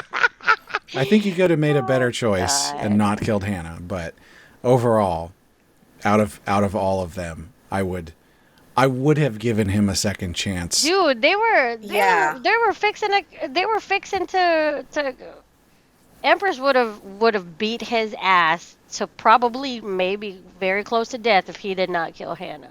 I mean, That's fine. she even beat his ass. Wha- Okay. wha- Sorry. It's better than Hannah dying. I mean, That's you're true. right. You're right. You know what? Honestly, yeah, he could have stood for something and been I'm like, so- "All right, mom, I'm s- kill me," but that's some victim blaming shit, and I'm not gonna be down for that. So y'all, Yeah, you need to exactly. move I'm on. so Move on. divided. Move on. Move on. I'm so divided with these takes right now. But okay, I respect. I see your point, Brad. Hannah is a great character. She deserved to live. Daniel had many other options that he could have done, but decided not to choose him, which was very dumb on his part. And You guys are being unders- victim blamers. You need to I stop right now. understand why he did what he did, which is why I would have given him somewhat of a second chance. Not Well, a you know what? full-on redemption, but like maybe don't murder him, you know? You know what? Yeah. This is why it's a really good story, right? I mean, the fact that we can have these debates about it It means that is- is a good it's- story. It's very compelling. Yeah. I will They did- definitely give it that. It's a very it's kind of a shame that some of the other characters, besides Kaisa and Daniel and Hannah, kind of don't get all this fleshed out background, in my opinion. Because Dion is kind of, standard bare bones ish. I mean, I like him. He's kind of like the combo, the dark hair, dark eye combo. I like that. That's my second favorite combo. But, we don't get much from him. We just get he's stoic, kind Yeah. of He's off-putting. He definitely gets it's really funny because he gets less development than the antagonist. It's Yeah. like Yeah. the ML really has like you're gonna need to deliver something in the second act because this guy has nothing right now, and I'm gonna need you to give me something. And that's an interesting thing because like they're definitely setting up like, oh, Dion is like romantically in love with Cassia and she probably loves him too, and like they're setting up this like, oh, it's going to be a romance. But the thing is like it's definitely not a romance so far. And Right, so, right. spoiler alert, we're not going to be doing the rubric that has romance in it because No. there isn't any at this point. And if No. there's going to be in the future, maybe, as I've mentioned on some past episodes, we'll probably come back to series once they've completed and reevaluate them. So maybe by the end of this series, it'll have to be the romance rubric. But like at this point, not even close. Very light on romance. It- Like you get like teeny sprinklings, like a little misting every now and They again. blush at each other every once in a while. That's about as far as you get. I wouldn't even Man, say. he I wouldn't doesn't even say blush, blush, bro. He doesn't even blush. Dion does not blush. He does The not only blush. the only blush, and I use air quotations here, is like two tiny lines on his cheeks that the author indicates that he's blushing. Okay. So it's mainly Kaisa that does the blushing. So this is actually really their dynamic is really interesting. Okay, so let's give some backstory. The reason why Cassie first came up to Dion during her coming of or sorry during the trial, the first time they met, all right, is because she's like, I promised to make you the emperor. Or something Right. like I'm gonna help you ascend the throne, right? She's like, you fixing a to stage a rebellion, right? Like I'm gonna help you. That's what she says. And so he's like, oh, I'm sorry, what? And you also have eyes that I can see in color for some reason. So then he's like, interesting, right? And then, so that's how it starts out because at first, So Dion is like super stoic. Like he's like you've heard of Cool Deuce in the North, but Dion's like on another level. I'm really waiting for his for something to be revealed about him or some character development to happen because right now we ain't got nothing yet. All right. But anyway, he's very cold. His heart is made of ice. All right. And but then comes Cassia with her outrageous proposal, and her blue eyes, and he's like, pause. Like everything in my world has been disrupted by this girl. Like I can't say I'm not intrigued. So then he starts hanging out with her. He starts having tea in her room because she in the annex. It's like a nice private place to hang out because not lots of people are there, you know. So then they become like hangout buddies, all right? Now these hangouts are not romantic. They are not dates, okay? Yeah. Let me just say that. There's none of that going on.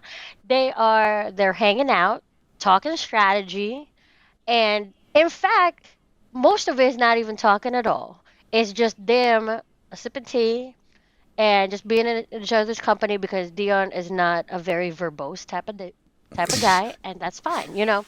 That's fine. He's a silent, stoic character. But then, as a reader, you get exposed to a few of these POVs from his, perspective, where he's like, he actually turns yandere for Cassia very early. It Hmm. happens very soon, and that's literally something I wrote in my notes. I was like, this still water runs deep type of he's that type of character. Like you don't see it outwardly, but inside he's suddenly very passionate about her. Like it happens like Yeah. very rapidly because he's having obsessive thoughts about Cassio very, very soon after he meets her. And by obsessive thoughts, I'm talking about like oh, she's mine alone, and like, oh, like only I know about these things about her, and I'm just going to keep her by my side yes, forever. yes, and I Right. think he even mentions a cage actually, and this is like within like the first 5 chapters of them meeting. He turns you on there pretty fucking quickly. In Yeah. other words, okay, but Cassia doesn't know that. She doesn't have any goddamn clue. In fact, in recent chapters, she was like, "Oh, now me and Dion can be more like siblings," and Yeah. everyone's like, "Low key, he has Poor, never thought of you as a sibling." poor It Miss that. Murphy. She's like, girl, I did not raise you to be this thick. Oh gosh. So then, I mean, so yeah, because in Cassia's mind, well, first of all, she doesn't know what siblings are like, right? Because in her past life, her sibling was like the only treasured family member, and they didn't have a Right. good relationship. And then in this life, she didn't have no biological siblings. So she doesn't know what is actually the proper dynamic between siblings. So she's Yeah. like, "Oh, me and Dion, because we're in the peaceful quote air quotes time right now. We can be proper siblings." No, girl, because he doesn't see you as a sibling. To be fair, I think that most Otome isekais don't really understand the dynamic between siblings. Oh no, you're right. You're right. No, you're right, right, right. And I would So say even anime as well don't understand what siblings are Ooh, we're either. not going to touch that one. Um, yeah, but so so, but that's why you know as a reader that Dion has all intents of making Cassia the Empress because mhm. of only because as a reader you are privy to the internal POVs in some chapters. That's the only way that you know that Yeah. And I'm he like, I'm he sitting, likes her. he's, they're alluding to this the whole time. And I'm just like, okay, listen, my dude, I get that you're not blood related, but I'm pretty sure there's still some kind of like something wrong with step siblings doing that kind of stuff. Like, uh, Like for me, this is another viridescent crown situation where Kaisa and Dion haven't really met at all until before the yeah. trial starts, right? And it's the same thing with Alan and Yusef in Viridescent Crown, where the two haven't really met, you know? Well, So there's it's actually interesting because I agree that I don't see as a reader I do not see them as siblings at all. But it's funny because it actually did get brought up in these recent chapters that in like it was in their empire it's scoffable for like two step siblings, especially the imperial step siblings to like get it on. Like someone was saying that, like it was like one of the rumors or talkings about of like the townspeople or whatever. And then maybe not the townspeople, but maybe some of the posse members were like, "Oh, they can't get it on. They're siblings, step Yeah. siblings or whatever." And and I was like, "Okay, well, I see you for throwing that out there, author. Like that the Empire doesn't think that this is like very common either." But I am with Moon that I don't think that I don't consider them siblings.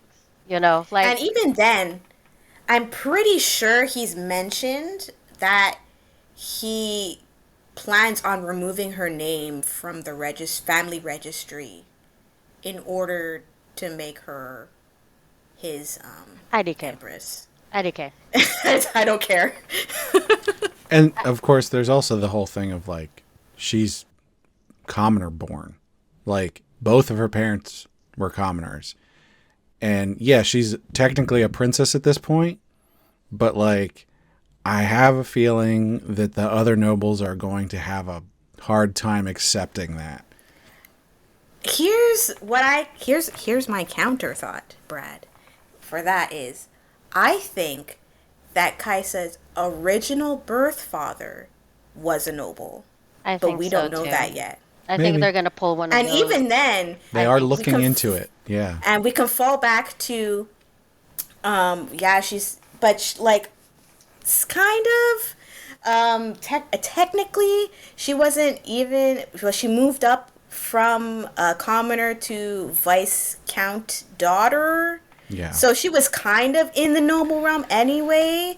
So before she got brought to the Imperial Palace, so it still it still could cause issues. But like, But also, if they do that, that's that whole like, oh, you can do anything. It doesn't matter if you're like special born or whatever. And then they go, oh, but actually you were special born. Oh, Yeah, no, I hate Yeah, that trope where yeah. they're like a surprise princess of another country. I'm looking Right, at you. yeah. Like any Villainess turns the hourglass. hourglass or any Yeah, number of right. other series for that matter. But it is a very common trope. Yes, we know. But I won't fault them for it if they do that because it's just a common thing. But it is like, yeah, come on. We're supposed to give like young girls a better message, right?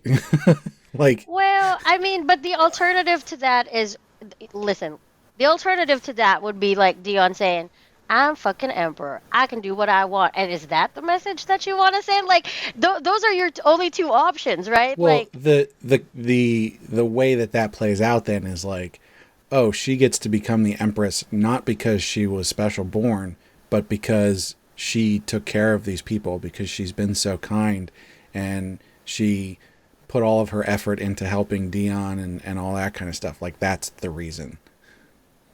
we Yeah, are far I we are can far ways away from that then because right now is she is in the status of like the townsfolk are like, is she a witch or is she an angel? Like, we don't know. That old lady, that was She can't awful. She's possibly like, be a person. oh, She can't Miss possibly Angel. be a normal person, And right? Cassie's like, I'm not an angel. Don't call me an angel. And she's like, okay, witch. All right, like, those are the only two things on the table. You couldn't just be a girl. Nah, you gotta be a witch or an angel. Those are your only two. I mean, there's something to say Although about that somebody too. called her a fairy. So Yes, that was a bit more. That was Little a bit girl, more yeah. recently. I think Yeah. that makes more sense.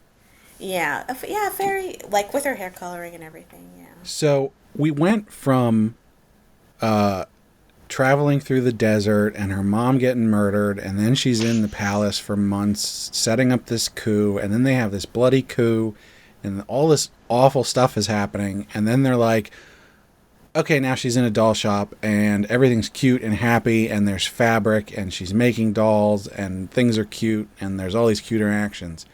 And that was like this this whiplash back and forth, and I'm just like, I think there's two different series here. There's like the princess's doll shop where she's in a doll shop, and then there's like the secret princess who helps get the tyrant emperor on the throne or whatever. It's like, That's her backstory. Like I like how they kind of shift between the past and the present, because the coup stuff happens in the past and the present is what happens with the doll shop stuff. but then, so, that I was sort of going like, okay, yeah, this was all set up. Now we know what happened. But then, But wait, there's more.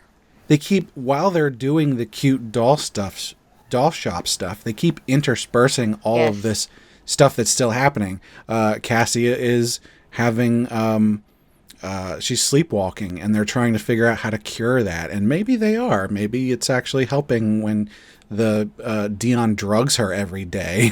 That's so funny. But then there's also like, oh, the magician tower master escaped, and we need to find him, and he might be doing some stuff, and so we're gonna send out Sir Jean, because he's like the great knight, and they're gonna look for him, and then, oh shit, is that Daniel showing up, who's like fighting them, and he chops his own arm off so he doesn't get sucked up or whatever the heck is going, and it's just like, okay, I am emotionally drained from all of this. I love it. I love the contrast, the countering contrast between like that, like we get, so like I find that like all the background stuff, like Sir Jean going after like the magicians of the magical tower and everything, and all like the Dion being all like emperor and doing the plot and like politicaling.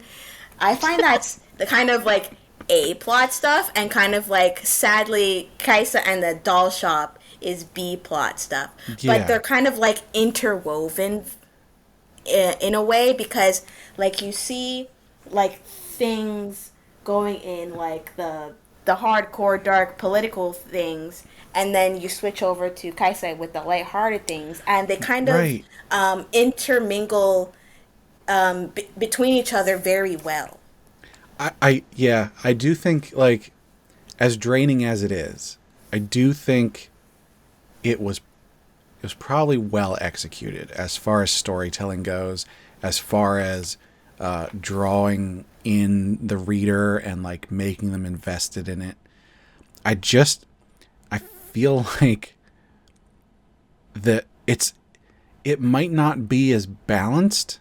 It certainly draws you in, but it might not be as balanced as it could be because of how quickly it can go back and forth. The whole storyline of like this new administrative person, Lydia, in the palace, like finding the doll shop and like making friends with Cassia, even though they don't know who each other are really. Like that was so endearing and heartwarming and so cute. And they're like, they go out together, and it's just great. And then it's like, oh, and Lydia goes back to the palace and finds out that Jean is in a coma. It's just Yeah. like, okay, I think I get what you're saying, because I had it in my notes too, that's the thing about it is the happiness to sadness ratio in the series is very skewed. We don't I personally don't think we get a lot of smiley happy moments.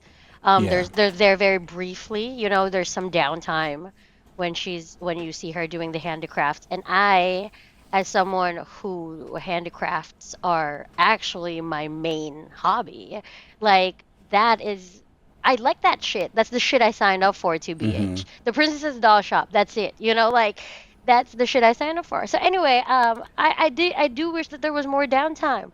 I wish there was more filler, quote unquote. I wish if that's what it takes for there to be a little bit more lighthearted moments, because like the tragedy is so heavy. The tragic stuff and the angst is so heavy. I need yeah. something to So lift it. I think that's what it is like it's got extremes on both sides. And I think what I'm used to is like when a series is dark, it's really dark. And when you get the lighter hearted moments of a dark series, it's not like super bright and cheery and great. It's more just like an easing of the tension for a short while before we get back into the dark stuff.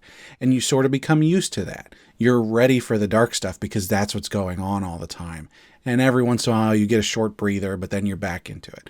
And so you're not sort of like doing 180s. And then in the lighter hearted series, like sometimes you get some more dramatic stuff in a lighter hearted series, but it's not like really, really dark and gritty and stuff. And it's lighthearted most of the time. And so you're used to that. You're in that. Whereas I think this series is like, it's going to both extremes. And, maybe, it's a little more darker than lighthearted, but the lighthearted moments are really, really lighthearted. And so it's such an extreme difference that it feels like you're being pulled back and forth instead of having sort of a light breather before you get back into the darkness or a little bit of drama before you go back into the lighthearted stuff. It's like it's got extreme difference. Right. And So we could I talk think about that's, that, yeah, because that's a thing on the pacing, right? For the rubric, it's definitely the pacing. yeah, a little bit. I think, I don't. Should we get into the rubric? Have we covered enough? Do we have anything else? I wanted to talk about the art because that's one of the reasons why Okay. I also recommended it to you. Okay. That's Because the definitely art part is- of the rubric too, right? Yeah, we have Yeah. two different categories in the rubric for art. So why don't we get into the rubric and we can explore some of that stuff. Okay. Sound good? Yeah, for sure. Awesome. All right, so our first category is content and ideas. So I'll kick us off here. I'm gonna give this a 4 for content and ideas. I think that there's a lot of original stuff going on here. I like the development of a lot of the characters. One of the specific things here is character arcs are satisfying. I think that the building up and sort of going backwards and sort of back and forth that Cassia does is very well explained, and they show you that that's what's happening.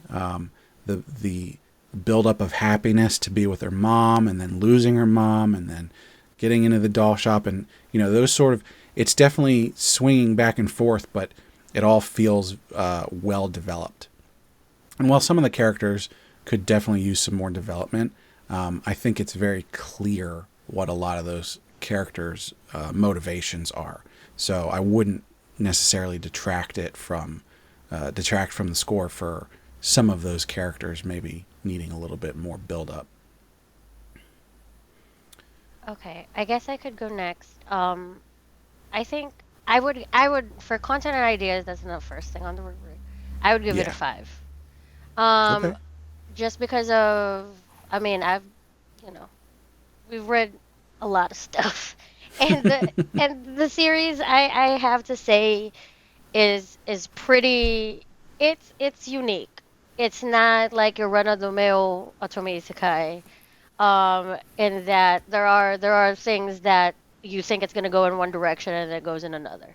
So that's, to me, that is a very big plus because I'm a veteran, so it's just like like something new, something that in my opinion is fresh, is very valued in terms of plot.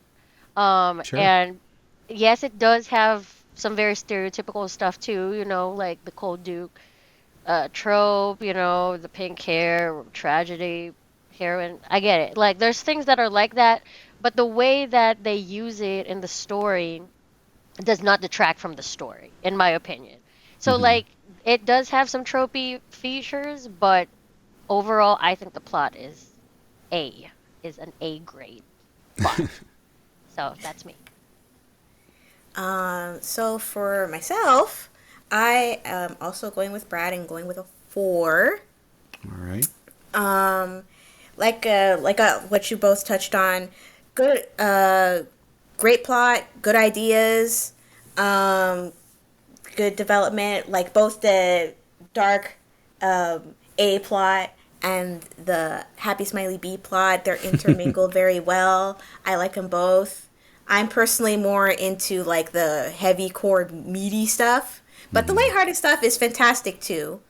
Character arcs like we touched on before with Hannah, Kaisa, Daniel. They're very they're great. They're great like character arcs for each of them. Do I wish there was more for the others? Yes, and hopefully that will be touched upon in the future. So Yeah. until then, mine will be a 4. Yeah.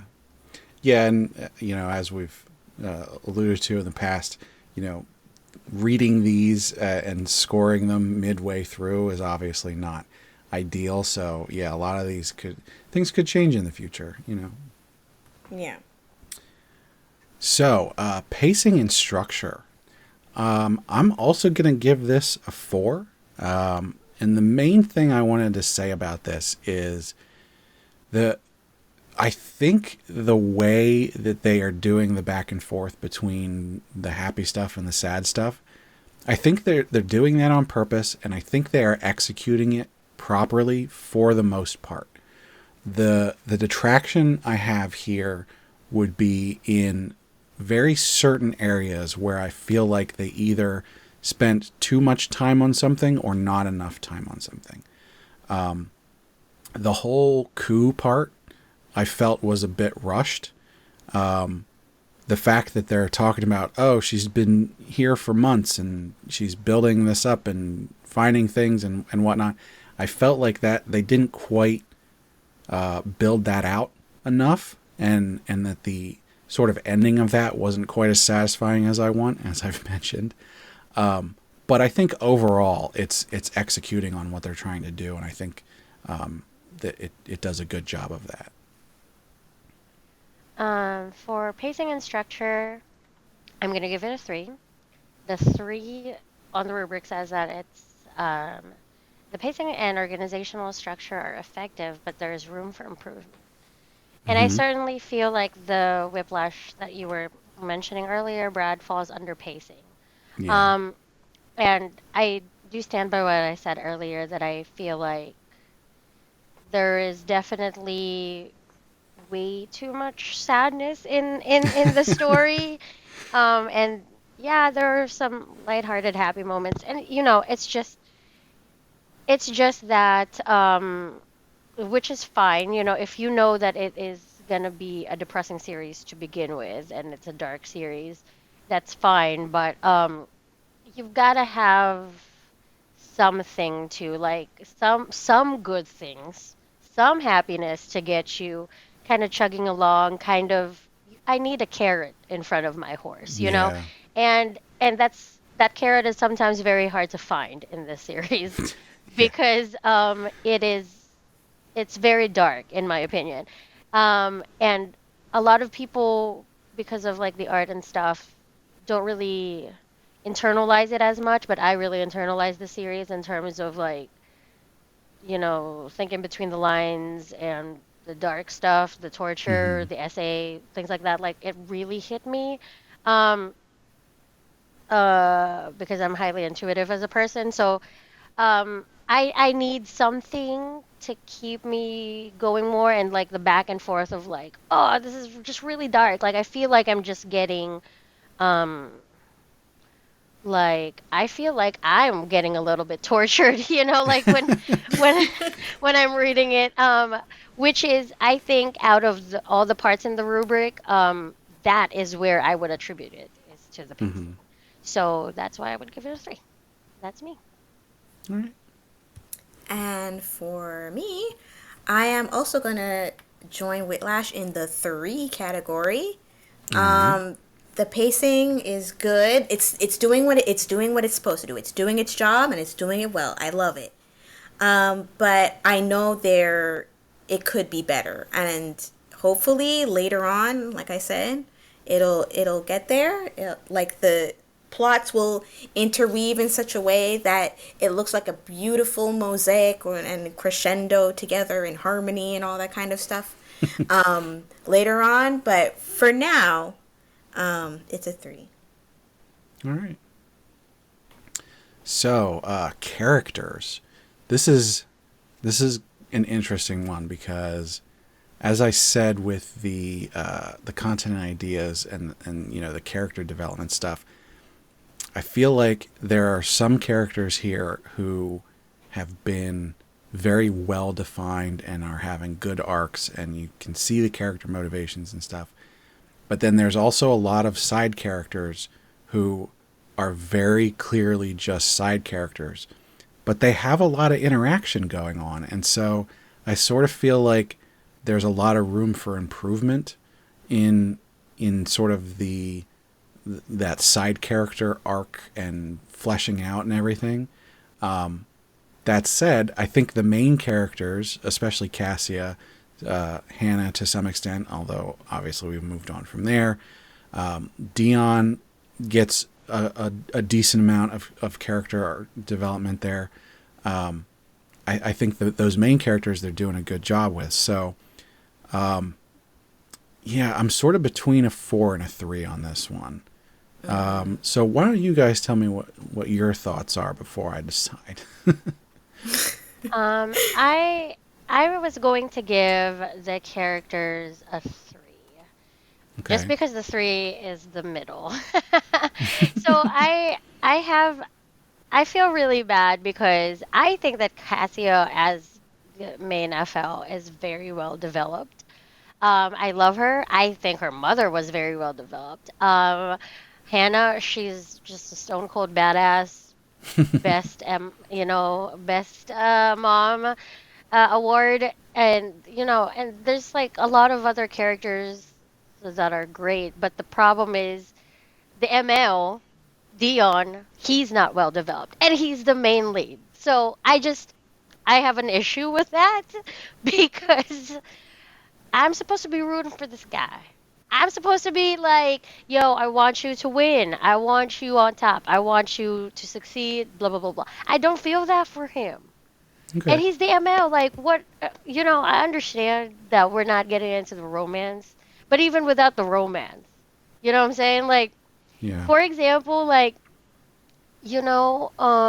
I'll save this damn family. Like, that's a slow ass burn for Yeah, romance. really. But am I rooting for Kyle the whole time? Hell yeah. I am rooting for his ass. He is a competent king. All right. I want him to win. I I want want him him to to. be king. I don't know that I like him as a romantic Oh, partner, yeah, okay, though. but what I'm saying is I'm in his corner. I'm rooting for this Yeah. guy. I want him. I want his success. I can't say the Hmm. same thing for Dion. I do not have those feelings for him. Why? Because he has not been developed as a character. And the fact that he's the main male lead, that's saying something. You got this Yeah. far. We are 50 chapters deep. You got no development on this guy whatsoever. That is saying something about a series. I mean, I would have to disagree that there's no development, but I do understand where you're coming from. I think that they did some. They explained a lot of him without really having you emotionally connect with it. So I understand how you feel that there wasn't development for him. So I'm not gonna rag on that, but yeah, Well, the fact that okay, you know how when you grade students or like and the exams count more because they're the exams, they're mm, higher than the quizzes, higher than the homework, right? It's the same thing. This guy's the male lead. It yeah, kind of yeah, matters. You know what I yeah, mean?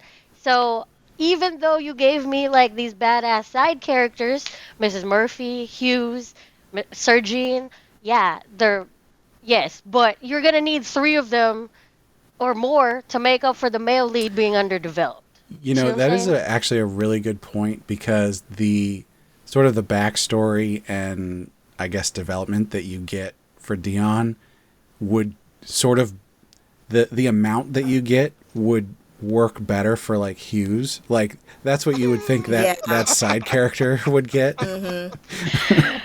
Yeah, no, I assume it's going to be rectified in the future, Hmm. but for now, I'm gonna give it a 3. So All it's right. on you, Moon. I am also going with a 3. Kind of the same reasons.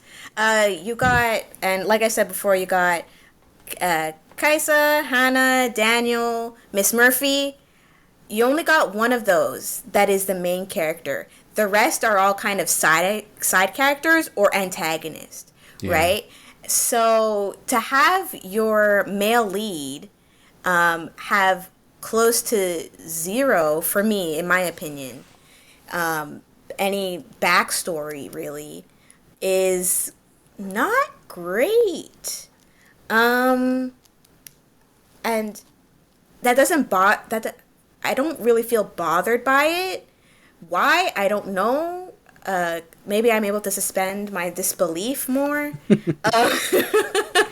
But or he's like I said, stoic. I really like those characters, and dark hair, dark eye combo. So he's hitting like all the male lead points in my eyes, but not character wise. And while I like his looks, that does not mean that I will not dock points for poor character, sir, because I have principles. So, and like, with the side characters on, like, kind of connected to Kaisa, and the side characters connected to Dion, we don't get much. Like, Sergine, Hughes, kind of. We don't really get that kind of meaty, chunky backstory like we get with Hannah, Lydia, Daniel. I'm sure probably with like the Viscount's family, should that ever pop up again. I hope it does. Lord, I hope it does. It seems like a very relevant plot point at this point. But if that ever happens, I'm sure we're gonna see like their struggle to try and find her or rescue her or deal with that kind of thing. So there's a lot of potential in Kaisa's corner with the characters that she mainly interacts with, and in Dion's corner we don't get that much. You know, so I would like to be an equal balance of in-depth character for each side of the party. You know, so yeah, sadly, Dion, you're hitting my points, but out of principle and dignity, out of how seriously I take this genre, it's a 3. I do think that in the future this is going to change because Yes. well, what I'm thinking Hopefully. of is not, you know what's funny is I think the development for Dion is not even going to happen because of Dion himself, but I think it's going to happen because I think his mom's going to wake up. Yep. So There's then definitely there's going to be some development there. It definitely does feel like we're pretty early on, and there's a lot of room for a lot more stuff to happen. Yes. Yeah. Maybe So that's when we'll hear about him, you know? Maybe that's when he'll Yeah. get something. As what Yeah. I'm thinking, he's going to get something when she wakes up. You So, just pointing out the possibility of Dion's mother waking up from her lifelong coma or whatever kind of makes me excited to see where, if it does happen, where it goes. Yeah. I really am anticipating what the author is going to do with that. Because you've got to have some badass justification for having this woman asleep for 15 years or whatever. More than 18. that. More than that. 20 18. at this point because Right. they've aged. So, Yeah. anyway. She's gonna be in a coma for longer than she was out of a coma. Yeah, probably. Well, you guys talked me down to a 3.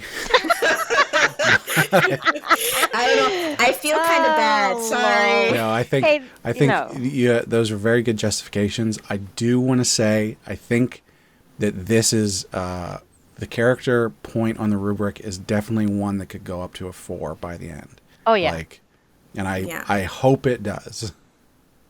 I hope if it could even reach a 5, that would be fantastic. Yeah. I can see the potential for a 5 in there with how deeply they've gone into Kaisa, Miss Murphy, Hannah, and Daniel. I can see the potential for like everybody to get, everybody to get that Maybe, yeah. backstory of that fleshing out. You know. All right. Well, so we're going to move on to art. I am going to do something a little bit different here because I know you definitely wanted to talk about the art. What I'm going to do is I'm going to do the two categories at once, and we'll get into that as I talk about what my reason is for my numbers. So for art competency, I am going to go with a 3. And for Ooh. artistic flourish, I'm going to go with a 2. Oh my God. What? So here's the thing. As I read through this series, at no point did the art do a single thing for me. And I'm generally not someone who cares about the art. And I didn't really care about it in this series either. However, I can objectively tell when something is good or bad. And the thing that this is doing is really just, here is a drawing of this story. There is nothing that really stands out. They're not really playing with any styles or anything. It's really just, here's the general manhwa style, OtomeIsekai manhwa style, and that's it. There wasn't anything that I was like, oh, this is terrible. I saw some people complaining about like, oh, the artist changed or whatever. Honestly, I didn't even notice. It seems very, very generic. And there's really no flourishes. The only reason it's not a 1 is because it wasn't like annoying.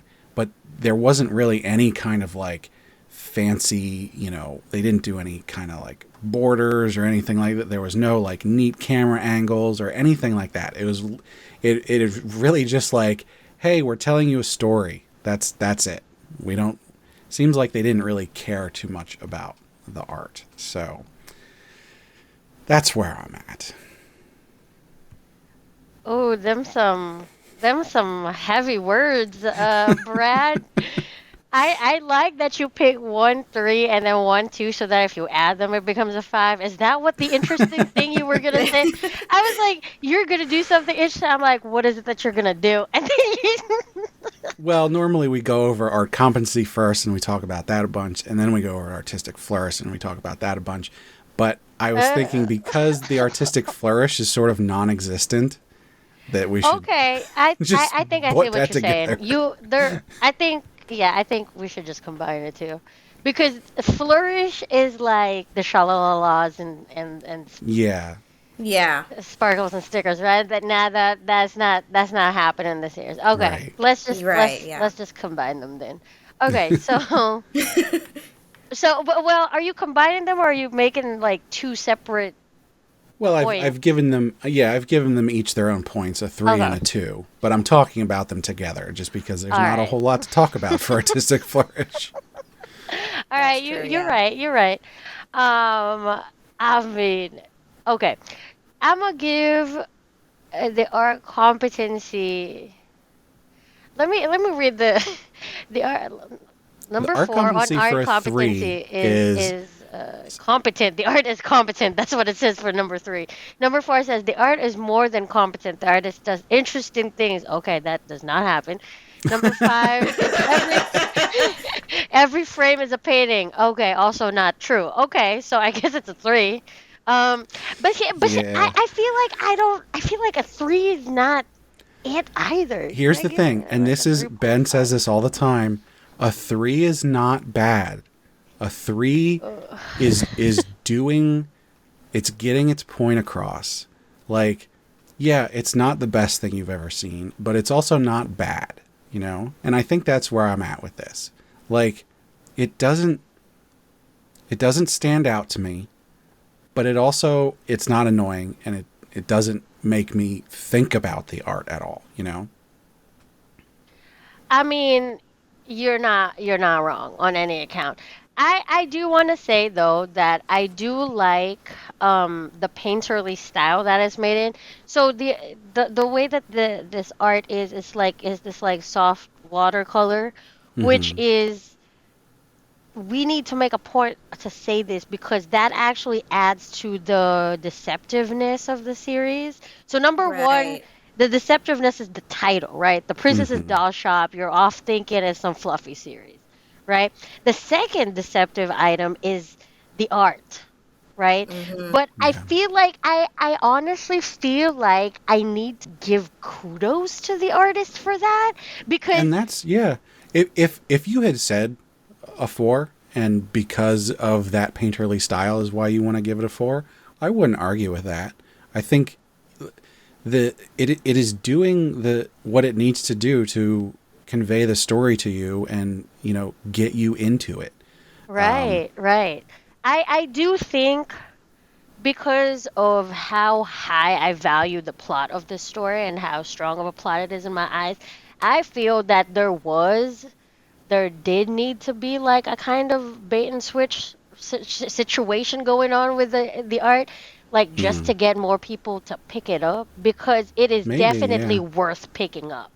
It's just that you're not gonna pick this up if it was made in some depressing ass, moody looking. Now I'm not talking about dark and edgy like Roxana. Like I'm talking about depressing like is all just like all the tones are dark and like Hmm. like the let's say the art is drawn in very like sharp lines or whatever because it is a dark series.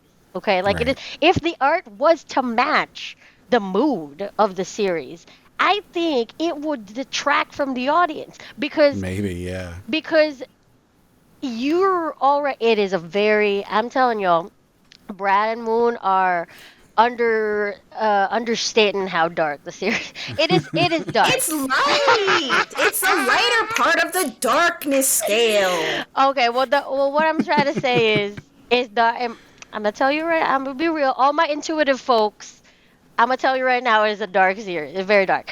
So if those people if more people are gonna miss out on it because the art was also dark, right? Then I'm glad that they went this route for the art. So what you're saying is you need to trick people into reading I didn't say I was a good person. You know what I mean? Like, So are you going with a fork?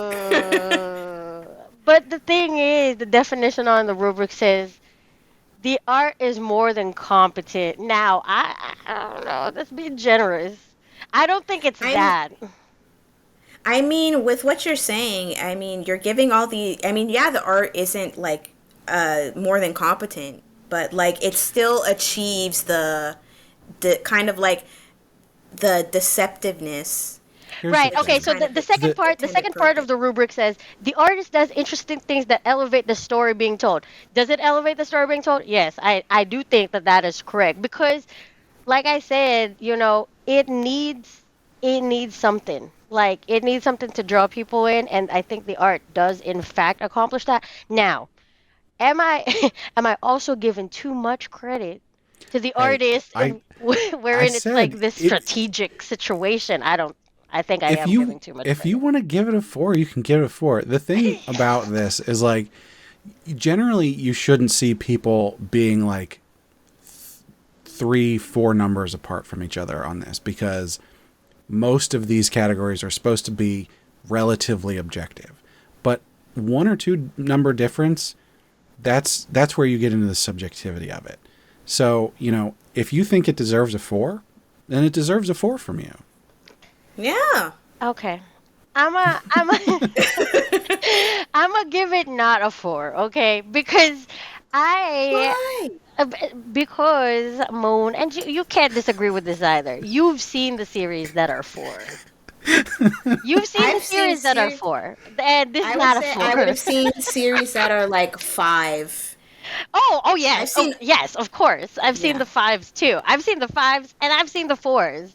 We only And I covered don't one think this is a 5 so far. 1-5 so far. Like you said, it's subjective. You've covered a few series yeah. that are hitting the 5s for me, but you gave 4s, and I'm just like, okay, Alright, okay. I'm gonna give it a 3 for art competency All right. and also a 2 at artistic flourish because there's really actually no flourish. Yeah. But I don't want to give it a 1. So I'm gonna give it a 2. So I don't yeah, think a 1 would be fair. For artistic flourish, a 1 is the flourishes and stylistic choices are annoying and in the way. yeah, no. It's not. Oh, yeah, no, no, fact no, is- it's definitely no, like no, no. that. It's It not. doesn't have any, so they're not Yeah. annoying and in the way because it can't be annoying in the way if there's nothing there. That's true.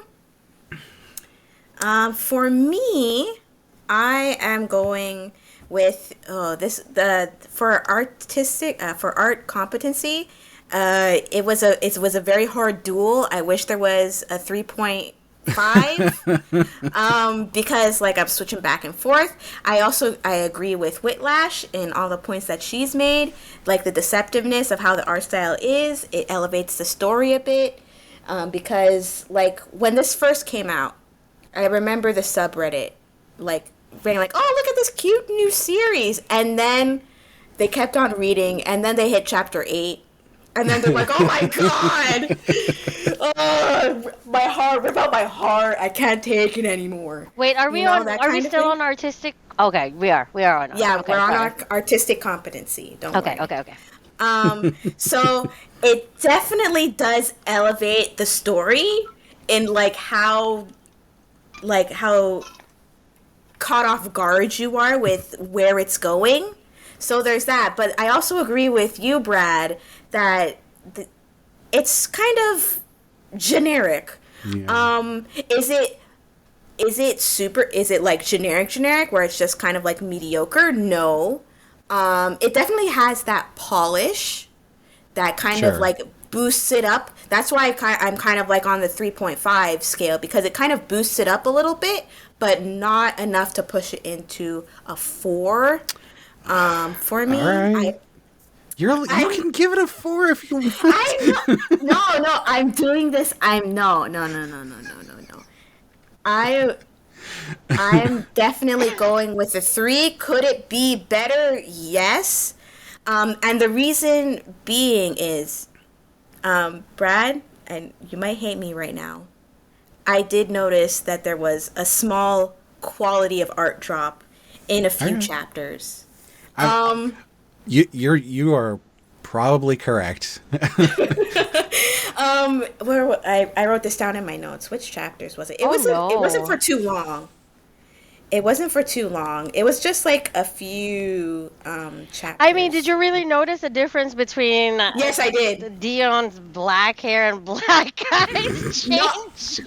No, actually, that wasn't the part that made me notice. It was, okay, here, I wrote it down in my notes. The quality art drop started at chapter 33. The detail in the line work and the clarity were missing.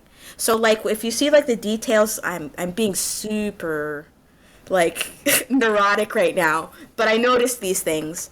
I noticed it at first with the hair. The detail in the hair from chapter 33 to chapter 41 or 40, it wasn't as good as it was before. Do you know? Did they switch artists at the end of season 1? I'm not entirely sure. Because the thing I was really Don't confused think about, so.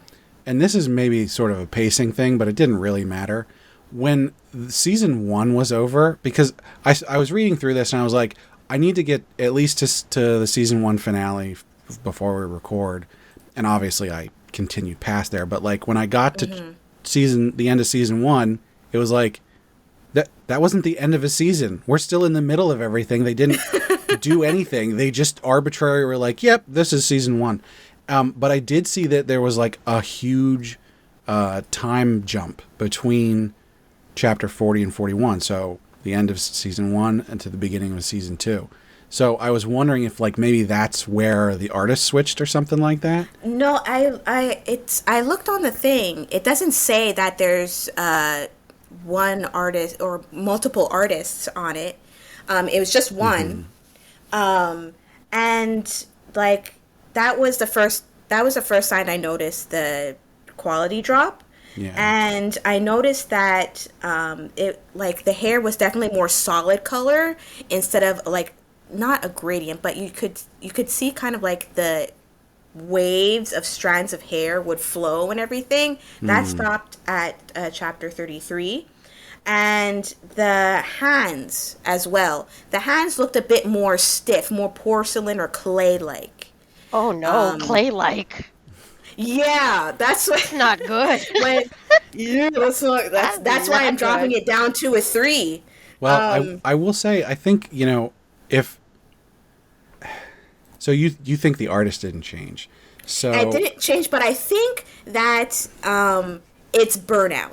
I honestly think it was burnout. I've seen quite a few series at this point where they switch artists, and it is significantly different. Yes, and it is. I think I mentioned this before on an earlier episode, but I just need to speak to the OtomeIsekai community real quick. If a series that you are reading and enjoying switches the artists, and then you're like, I'm done with this. This is so terrible.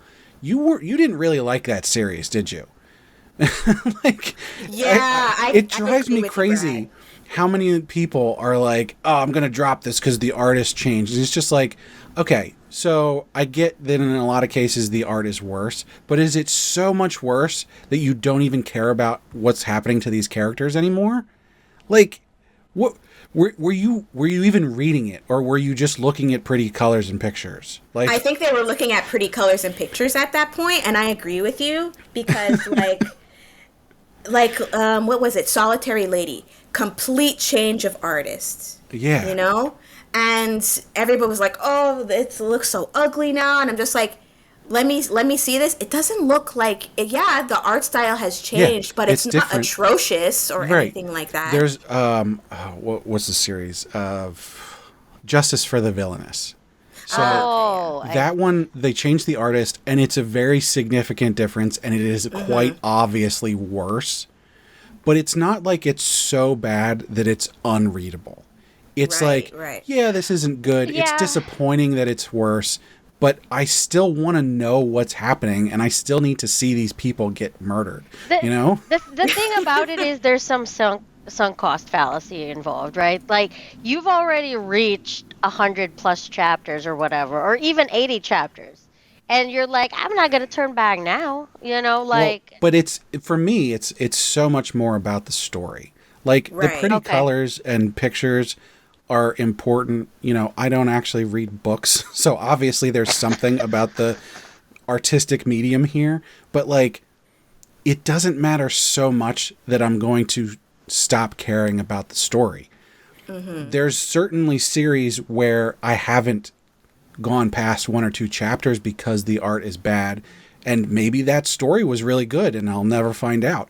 But once I'm already in a story, I'm going to keep going with it because I've invested time into that story.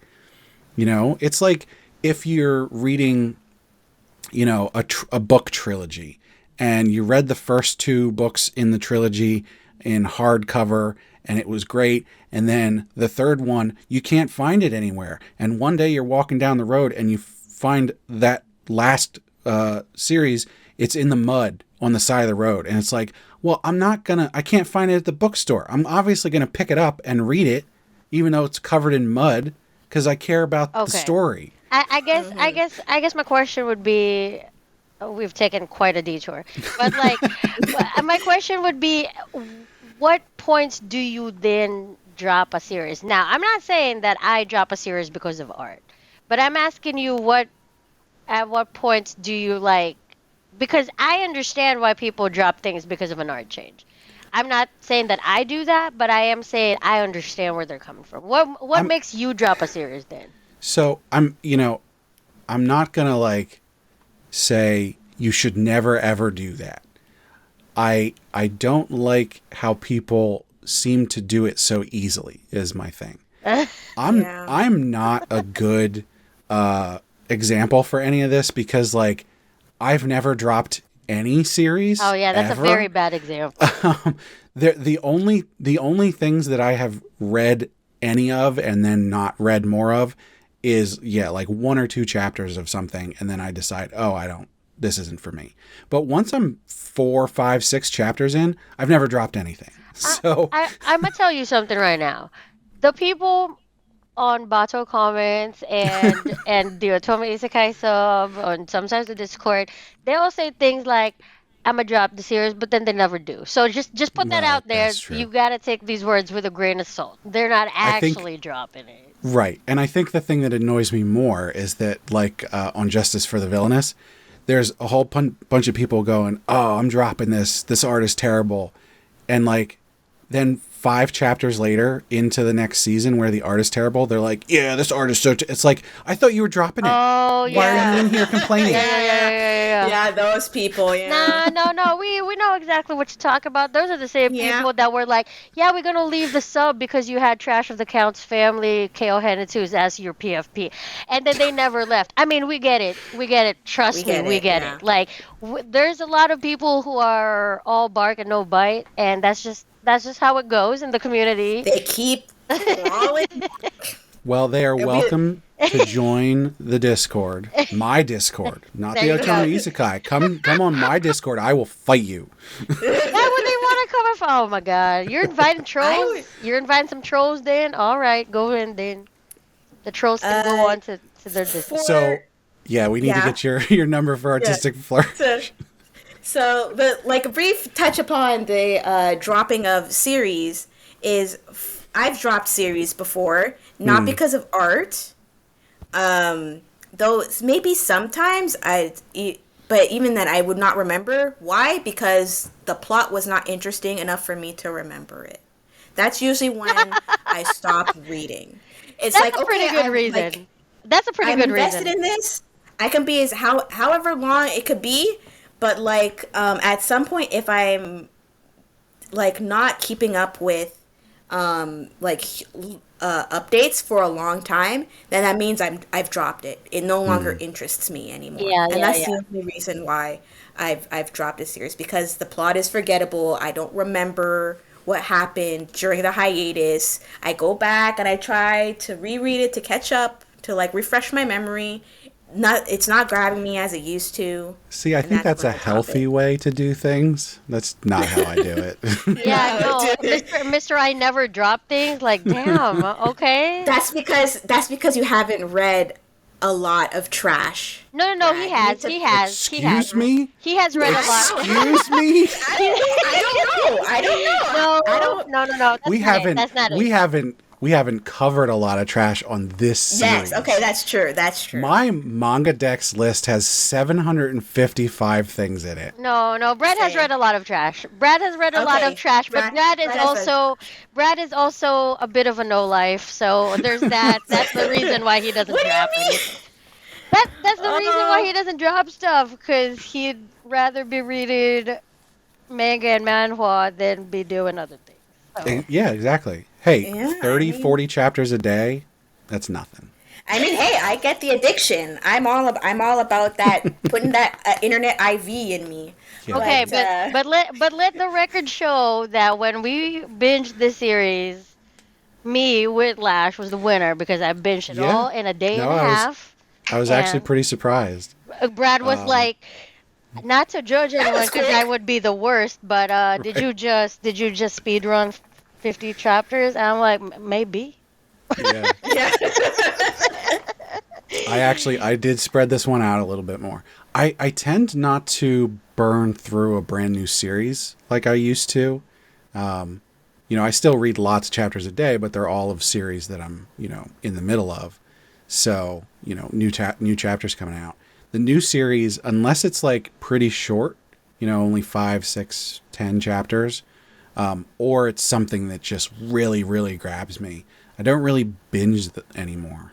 So, For me, I binge anything that grabs me because I am a consumer. I consume all the things that I'm interested in. So like it could be something like an old series that like I'm just browsing because I'm already caught up on everything that I'm reading. So I'm like, okay, let me just browse around, see anything that catches my eye, and then that's my thing is I have so many series that I follow that I get 30 or 40 chapters a day just because I have so many series that I'm following. I did like a purge. I did a purge of the things that I've reading a couple times, so I'm pretty clean. I can't. Proud to say. You can't purge? No. Okay, we're getting sidetracked. Yeah, so we need to Back. get your... Do you have anything interesting to say about artistic flourish? Just like let me go back. Let me try and get back my train of thought on artistic competency. Okay, so yeah, so I did notice the art drop quality from chapter 33 to chapter 40, 41. And then and that's when the hiatus happened, like the second season was taking its break. And I assumed, I gave the artist a benefit of a doubt. They're probably on burnout because this seemed like the art drop quality was just like, let's just get it done. Let's just get it done and push through this so we can take a break. But after when it came back, the art was good. Was it as good as the previous, like the first few chapters? No. And that leads me into artistic flourish. Artistic flourish, I'm giving it a 2 as well. Though I will say that there are some panels, especially in the first season, some of the panels were breathtaking. I will admit that. That were just like nice. They were very pretty to look at. Were they outstanding as other series? No. But in the second season, I've noticed that there's not as much as much flourishiness, as in there's none, as it was in season 1, which was minimal. But I do notice that when they do like what I call vanity panels, which is basically like a full panel of a character that's either in like a super pretty dress or like in a great pose or something like that. Yeah. Then they'll have like that tiny little, there'll be like little like sparkles. Yeah, Not a put lot. some flowers in the corner. Yeah, put like some, like, yeah, there'll definitely be a border of flowers and like sparkles and stars and things like that. And those are the only times when I see a teeny bit of flourish. But other than the vanity panels, that there's none really to be had. So it is a 2. All right. Well, I think we thoroughly exhausted that. Yeah, we had a full debate on art. Now we get to move on to everybody's favorite category, personal preference. Yay, personal preference. So, as many negatives as we've said about this, I'm going to give this a 4. I really did enjoy this. The cliffhanger stuff really gets me. That's the kind of thing that really, grabs my attention and helps me to binge through something. As I mentioned, I was reading, about 10 chapters at a time. And towards the end, I sort of just blew through it and read, 15, 20 or whatever it was, and finished it up just because it really grabbed me. The beginning was very difficult to get through, but once we got through a lot of that, and in fact, in the middle of that, I was pretty much hooked. So I really enjoyed my time with this, and thanks for the recommendation, Moon. Oh, you're welcome. I'm happy. I'm gonna give it a 4 as well. It was, I actually edited I think I did. I edited my profile on the Discord to add this as one of my favorite series because it was really good. I think the other part of me that really liked it is because I wasn't expecting it to be good. I'm not gonna lie. This is one of the series that when it launched, I skipped it. Yeah. It's a sleeper. It's a sleeper hit for sure. And that's the other reason why I wanted us to cover it on Heroine Addiction is because it's not as popular as the other recommendations you had, Wiggly. And I want more people to know about it because it's getting slept on. Which is a shame because it has a fantastic plot. I definitely I like doing this kind of thing where it's like get a recommendation of something and see how we like it, something that I haven't read, because the general way that we do this is I'm giving Ben a very curated list of like these are the best ones, and so you don't get a lot of that surprise like, hey, did you know about this? This is actually pretty good. Yeah, yeah, exactly. Because you're only whenever we're like looking through stuff that we're gonna pick up, when new series come out, you're only looking through your own lens, right? You're only picking up things that appeal to you very strongly from the get-go. And the series did not appeal to me strongly from the get-go. When it launched on the sub, when it launched on the sites, I did not read it. I did not pick it up. And oh, you know what? No, this isn't the one that I added to my favorites. I've read some like pretty good sleeper hits lately. There was another one that was really good, and it was called Reborn as as a character that never existed. And that was another Oh one that yeah. I never picked that up like myself, but I was like, okay, so this is like one of the best things I've ever read. Um, but but yeah, I appreciate sleeper hits like that because it's not on the radar. It's not hitting the virals, it's not getting the upvotes. Is, but is it a solid addition to the Otome Isekai genre? Absolutely. Yes, Yeah. I think so. I think that the series is not is doing some new things. It's subverting some tropes. It's like it's got some fresh takes, and I appreciate that. In something where the genre fatigue is very prevalent, we need that. We need the breath of fresh air. And now, Yeah. is this a painful breath of fresh air? You bet your ass it is Is it a because sucker punch to the gut? Hell yeah, it yeah, is. yes, it's very painful. And like I said earlier, like I need my fellow intuitives to be very brace yourself before going in there.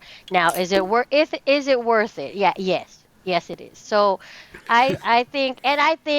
the number 4 on the rubric says um very positive, but there can still be some improvements, and I think they will have improvements in the Yeah. future. I'm not a pessimist. I'm not an optimist by any means, but I think that this story is only gonna improve. It's not Yeah. gonna. It's not going downhill. I think that So on a technical level, it wouldn't be a 5 because a 5 for personal preferences absolutely loved it, yeah, no, wouldn't change a I thing. don't. I don't know about absolutely. Yeah. However, by the end of this series, I could see myself giving it a 5. Not necessarily because I wouldn't change a thing, but just because I like it so much. I'm not quite there yet, but If yeah, I agree. Yeah, it could definitely go up, and by the end, I can see it going up for sure. yeah. So I'm gonna give it a 4. Well, it's 4s across the board, I guess. um, Pretty much the same as what everybody talked about before. Um, it's like when it first launched, I didn't read it either, but everybody was kept making a commotion about, oh, this is hard, this hurts me, and I'm just like, is it really that big of a deal? Um, I walked in, and I definitely got sucker punched in the face. And then you went, I need to inflict this pain on others. Okay, maybe roll for Don't this deny one. it. Don't deny it. Look, okay, I love recommending sleeper hits to people. I have many underrated titles that people just don't talk about in my reading lists, and I wanted to recommend this to you, so hopefully it spreads the word that while Yeah. the name is deceptive and the art is deceptive, it's really good at subverting the tropes that you think are what you think would be at first appearance. And it was really popular on the sub, but after a while, after the hiatus, it died down. Nobody was talking about it. And when I saw it come back, I was just like, yo, Princess Doll Shop's back. Why is nobody talking about this? What the fuck? We've got quite a few series though that suffer from the weak season 2 comeback. We've got quite a lot that suffer from this.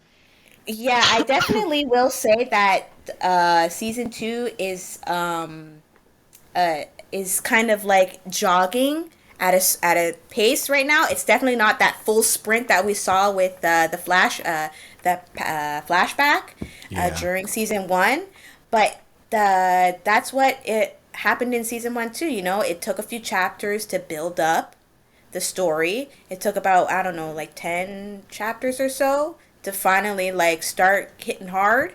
And I think that it's getting there as well with this one. Because just the recent chapter that just came out, we're seeing some Sir Jean, I don't know, he might not make it. Yeah. Kaisa's already making a doll for him, and she's like, I hope Sir Jean likes it. I'm just like, fucking Christ. Yeah, I'm a little worried about the dolls being a premonitionary. Foreboding. Yeah, Yeah. A because foreboding because the force. last time we saw a doll that looked like a human, like what happened there? You know what I mean? The So maker like is dead. it's bad. It's not good. I don't like Yeah, it. so I can definitely see that we're gearing up again They better for. not. All right, he's a family man. We need to nip this in the bud. Ain't nobody He has dying. a All right, family. nobody He has dying, a family. please. He has sons. Ugh, But stop. yeah, So developed. His character development is it's definitely it's a good thing. Um, it earns the tragic tag Yeah. that it has. Um, and usually when people see that, they back the fuck away when they see the tragedy tag because they know they're about to get their heart ripped out of their chest and stomped on and spat on. Um, so yeah, it's definitely a 4. I can see improving later on as more we go, more of the plot unravels itself. So yeah. Well, because of all of that, for recommendation strength, I'm going to give it a 4. I really think that all genre fans should probably check this out. The only people that I would not recommend this to, as far as genre fans are concerned, are people who just really can't do tragedy and drama. Yeah. If you can't handle tragedy, like really hard. Well, it's not even. Well, for me, it's not hardcore, but like it's something it's that kind hardcore, of guys. Don't hits. listen to Moon. She's crazy. It is hardcore. I'm not Heart crazy. wrenching is a word to describe it. Yes. Yeah, it's definitely heart wrenching. You definitely build a bond with the characters and the story. If you can't handle them, see tough times, and you just want just like the doll shop part, I'm gonna say, hey, for your own safety and mental well being, pass on this.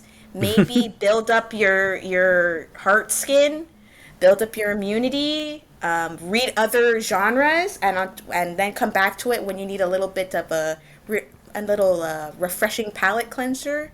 Um, but yeah, So, for recommendation strength, you're both going to go with 4? yes, I am at Um, least. I no, I'm gonna go with Ooh. 3. I'm gonna go with 3. Oh, Oh, 3. Yeah. you, I you Oh, gave okay. it I can see 3. I found that okay. I didn't know how depressing this was gonna be. I know you guys are really lowballing it, but it is, and I have depression, and I know a lot of other fans in the genre who have depression, and Hmm. it's just if you're not ready for it emotionally, you really shouldn't read this. Yeah. This is like the Will Smith movie, The Pursuit of Happiness. And a. happiness is spelled with God. a Y, which was there was no happiness in that film. It's like that, okay? Like if you're not ready for if you don't have There's some happiness. There's there's a happiness little in bit it. of no, I'm saying that the film The Pursuit of Happiness didn't had hardly any happiness. But The Right, but end was but happy. oh but okay. this series, there is a bunch of happiness and cuteness and lighthearted stuff. It's just juxtaposed with just the most heart wrenching stuff. Well, I wouldn't say it's the most heart wrenching. I mean, I've read series that is worse. So I'm jaded, I guess, because I'm a degenerate. Okay, well, So anyway, I've been around the park. anyway, I'm gonna give it a 3 because I need more people to be more cautious about it, and we actually have a lot of, just based on asks that I've seen, like on the subreddit and on the Discord, we've got a lot of people asking for fluff and happiness and this kind of stuff, Yeah. more Yeah. so than people who are seeking the angst and the tears. Like, I don't know. I see equal amount of angst and fluff. okay, well, I'm gonna give it a 3. That's my opinion. I'm giving my opinion, Okay. and this is my opinion. Yeah. Like, so. Okay. It's fair. Fair opinion. Fair opinion. All right. Well, now we got to add up our scores and see where we're at. All right. So I ended up at a 62 out of 100. What? How? I have a 57 out of 100.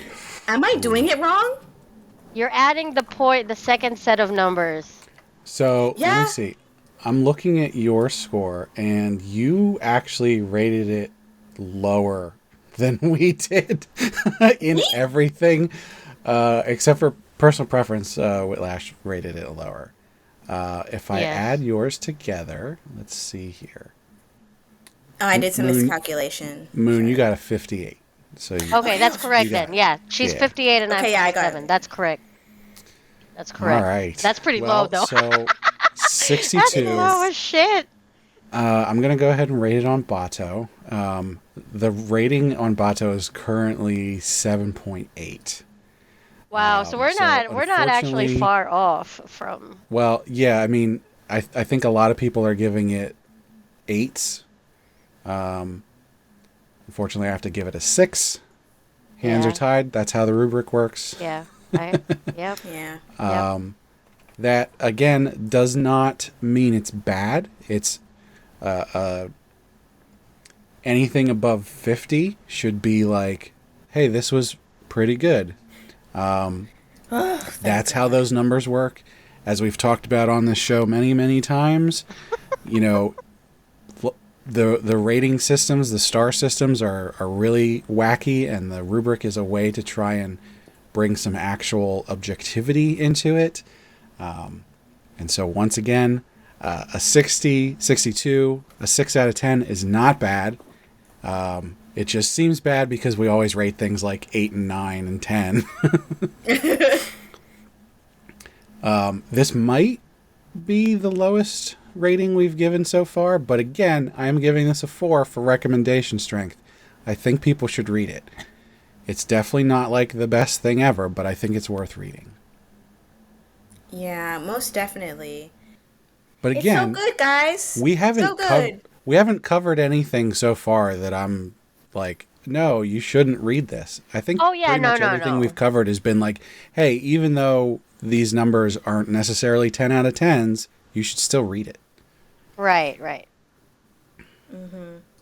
Well, it's And good to have a there's rubric room though. for improvement. Yeah, it's good to have a rubric because it there's something to say about the fact that our scores were not all that far from each other. You know what I Yeah. mean? And I mean Well, and that's exactly right. Yeah, that's what the rubric is for, right? So, Realistically, we're all giving it a 6 out of 10. So yes, that's pretty objective. that is pretty Yeah. objective. That means the rubric is Being working. super Thank you, Ben. objective. Yes. Thank you, Ben. Thank you, Ben. Well, Okay. speaking of Ben, so we have a poll up on the Patreon for the next series we were going to cover. And that would have been this episode. But as I mentioned, Ben got caught up in a lot of work stuff. So we don't actually have the next series yet. I'm looking out on Patreon right now. No one has voted yet. So what I'm going to do is I'm going to let you two pick which of those 3 you think we should cover. Well, Moon suggested the last one. So I mean, there's that, but Wait. What's the voting list again? So Besides so the we last have one? we have 3 series. Ben picked off the list, and then we let the Patreons vote. Now, if people want to get on there and vote, they'll still have a week after this comes out, so it could change. But since you guys were so gracious to join me when we had a little issue here, I want to give you guys a little bonus and let you help pick. So we got three series here. Yeah, what are the series?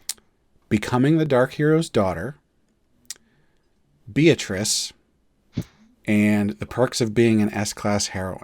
Okay. Well, we're going to vote, and my vote is going to count for more because Moon Moon suggested the last series. But my vote is The Perks of Becoming an S-Class Heroine. All right. Top tier. I'm going to be a contrarian, and I'm going to kind of pick a controversial one that you got on there. Beatrice. Why is that controversial? Oh, are you just being facetious, or do you actually not know? I love Beatrice. What? Love Beatrice. Okay, let's just not say anything, Moon. Okay. Let's just not. Okay. Are we talking about a different series? No, we're not talking about. There's only one series named Beatrice. Yeah. Is it? Are you reading it? Are you reading it? I'm just making sure. Okay, we're not gonna tell you what the controversy is, but if you do want to know, why don't you search Beatrice on the OtomeIsekai subreddit? And Well, now I don't want to. or don't. But if you do want to know what the controversy is, it will come up on the first search. So it's all right. How far along are you? He's caught up, I think. Chapter 70 or whatever it is. Really? He's caught up on the official. Well, it doesn't matter because it's far enough. I had read a little bit farther than that, but then the release I was reading stopped coming out, so I'm on the official one now, which is actually behind. So okay, we're not gonna say the controversy. Yeah. Okay. Sorry. But anyway, now I'm worried. I didn't mean to kind of what am I missing? influence your thoughts and reading patterns. It's rated out as an 8 on Bato. That's because of the art, my dear. That's because of the art, not because of the plot. Like you said before on your art rant. Are the people looking at pretty pictures? Yes. Most of the time, yes. Yes, they are. And there's certainly some fan service in that series, so I can see why it would be getting an 8. But anyway, we're not going to rain on your parade. Exactly. We're not going to rain on your parade. You make your own I'm still picking Beatrice. Okay, but my vote counts as more because you suggested the last series. So. I still want to see them review Beatrice because it would be interesting. Hey, it's on the list. It'll get reviewed at some point. Okay. But see, now I'm gonna have to to be more generous. Look into it before we actually do the review. Okay. I hope that my comment didn't ruin anything for you. I'm sorry if it did. Later I'm down not the that line. easily swayed. There's certainly some problematic things in there, but I mean, what series doesn't have problematic things in it? Yeah, a lot of people are just overshadowed by those few problematic things. Except that there's a lot of we'll just stop. Let's not discuss it. Let's not. I dropped that one, so I also dropped it. I'm not I up will to date. never ever drop it. I know you won't, Mr. Never Drop Anything Ever in your life. I guess you get some kudos for your tenacity or something. I get something. You get some. There's an award in there somewhere. Like, even if it's hot trash, you would not dump it. All right. Bet. Oh, there are some manga that I read that are definitely dumpster fires that I should probably not read. But I'm caught up with them. When one chapter comes out, why not read it, right? It's a delicious guilty pleasure of a junk food. You know it's bad for you, but you still keep reading it anyway. Why? Because it's entertaining. Exactly. That law of inertia has got you guys. I'll drop some stuff. I used to not drop stuff, but I will absolutely drop stuff now. Well, thanks for listening. And before we go, I just wanted to thank Sugoi Mart for partnering with us. Sugoi Mart is a retailer of Japanese snacks, drinks, toys, and merch. They have a lot of cool stuff you can't get outside of Japan. If you check the link in the description or use code APR15 at checkout, you get 15% off your first order, which also helps us out. You can let us know what you think on social media and tell us if you got any series you want us to cover. You can check out the website, animepodcasterreincarnation.com, where you can leave comments about the podcast episodes and also find other posts and reviews. And on that website, you can find all our social links, including Patreon, Discord, Twitter, YouTube, and Facebook. And if you want, you can just send me an email to Isekai Sensei-Sama at gmail.com. Don't forget to rate the podcast on your podcast platform of choice. That really helps us out, gets us visibility. And don't forget to check out the regular podcast, That Time I Got Reincarnated in the Same World as an Anime Podcaster. Want to thank Witlash and Moon again for joining me here for this episode. Do you guys got anything you want to plug? Please join us on the OtomeIsekai subreddit and Discord server. The link to the Discord server should be on our Discord link, which is on the subreddit. You just need to click on Discord, and you'll receive the link. So please join us. We will be happy to invite you into the world of OtomeIsekai and all its many red flags. Yeah, so we actually just finished our OtomeIsekai annual census, so that was fun. We're gonna post the findings here soon. So just kind of, we're gonna make a thing where it's annual, where we kind of post the different demographics so that the people who are curious for those kind of stats will have that available, and then it'll be like a reliable thing that happens every year. So to access our website, you just go to www.otomeisekai.com. It takes you to the subreddit, but it has all the links there as well. Awesome. Well, thanks again for listening. We hope you had a good time. Now, if you'll excuse me, all this manhwa is making my eyes red, so I need to go get some eye drops.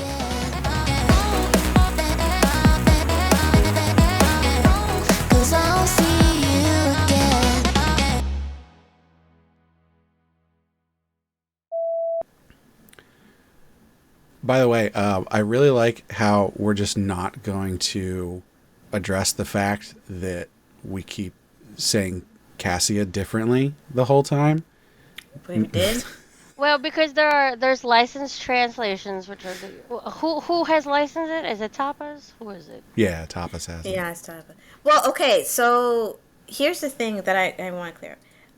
Both Tapas and the unofficial translation kind of have the same spelling. It's just one extra S. And I prefer the extra S one because it looks nicer. But it's also because of the C. The C does not look like a K when it's pronounced, you know. But see, so I would say Cassia with all of those. I would say Cassia too, with two S's. I would still. Well, anyway. Yeah, I was also say Cassia. I don't know. Well, whatever. It's done talking now. About this? It's over. We cannot change the past. I gotta have stuff to stick in after the end. Okay. I'm still gonna push for Perks of Being an S-Class Heroine. It is an amazing series.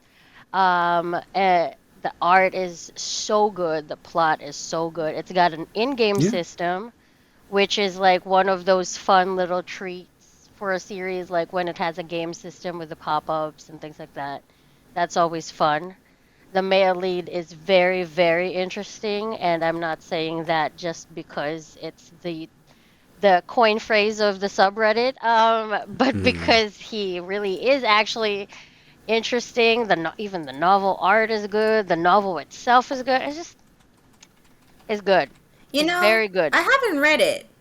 All right. I tried to, but then I kind of got sidetracked with more interesting series. But maybe with this upcoming thing, maybe you'll Yeah, make me it's read I it. am I am actually behind on it, but how if behind that's are what you? if that I'm on episode chapter 22 out of Oh, 46. okay. So it's So like halfway. still quite some because Yeah.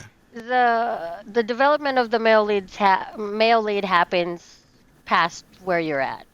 Yeah. So But there's quite I've been enjoying it so far. There's a reason it's on the list, you know. yeah, absolutely.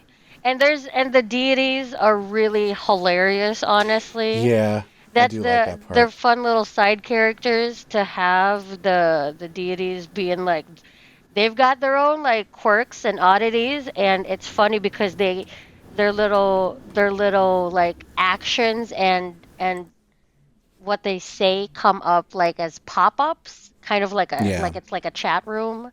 It's definitely a chat room. But it's a divine chat room. So yeah, no, it's some good stuff, and um, yeah, I really enjoy that series, and like I said, the art is just so top tier. It makes it such eye candy to look at. So Yeah. something for everyone in that I series. guess I guess we'll know what will be the next episode.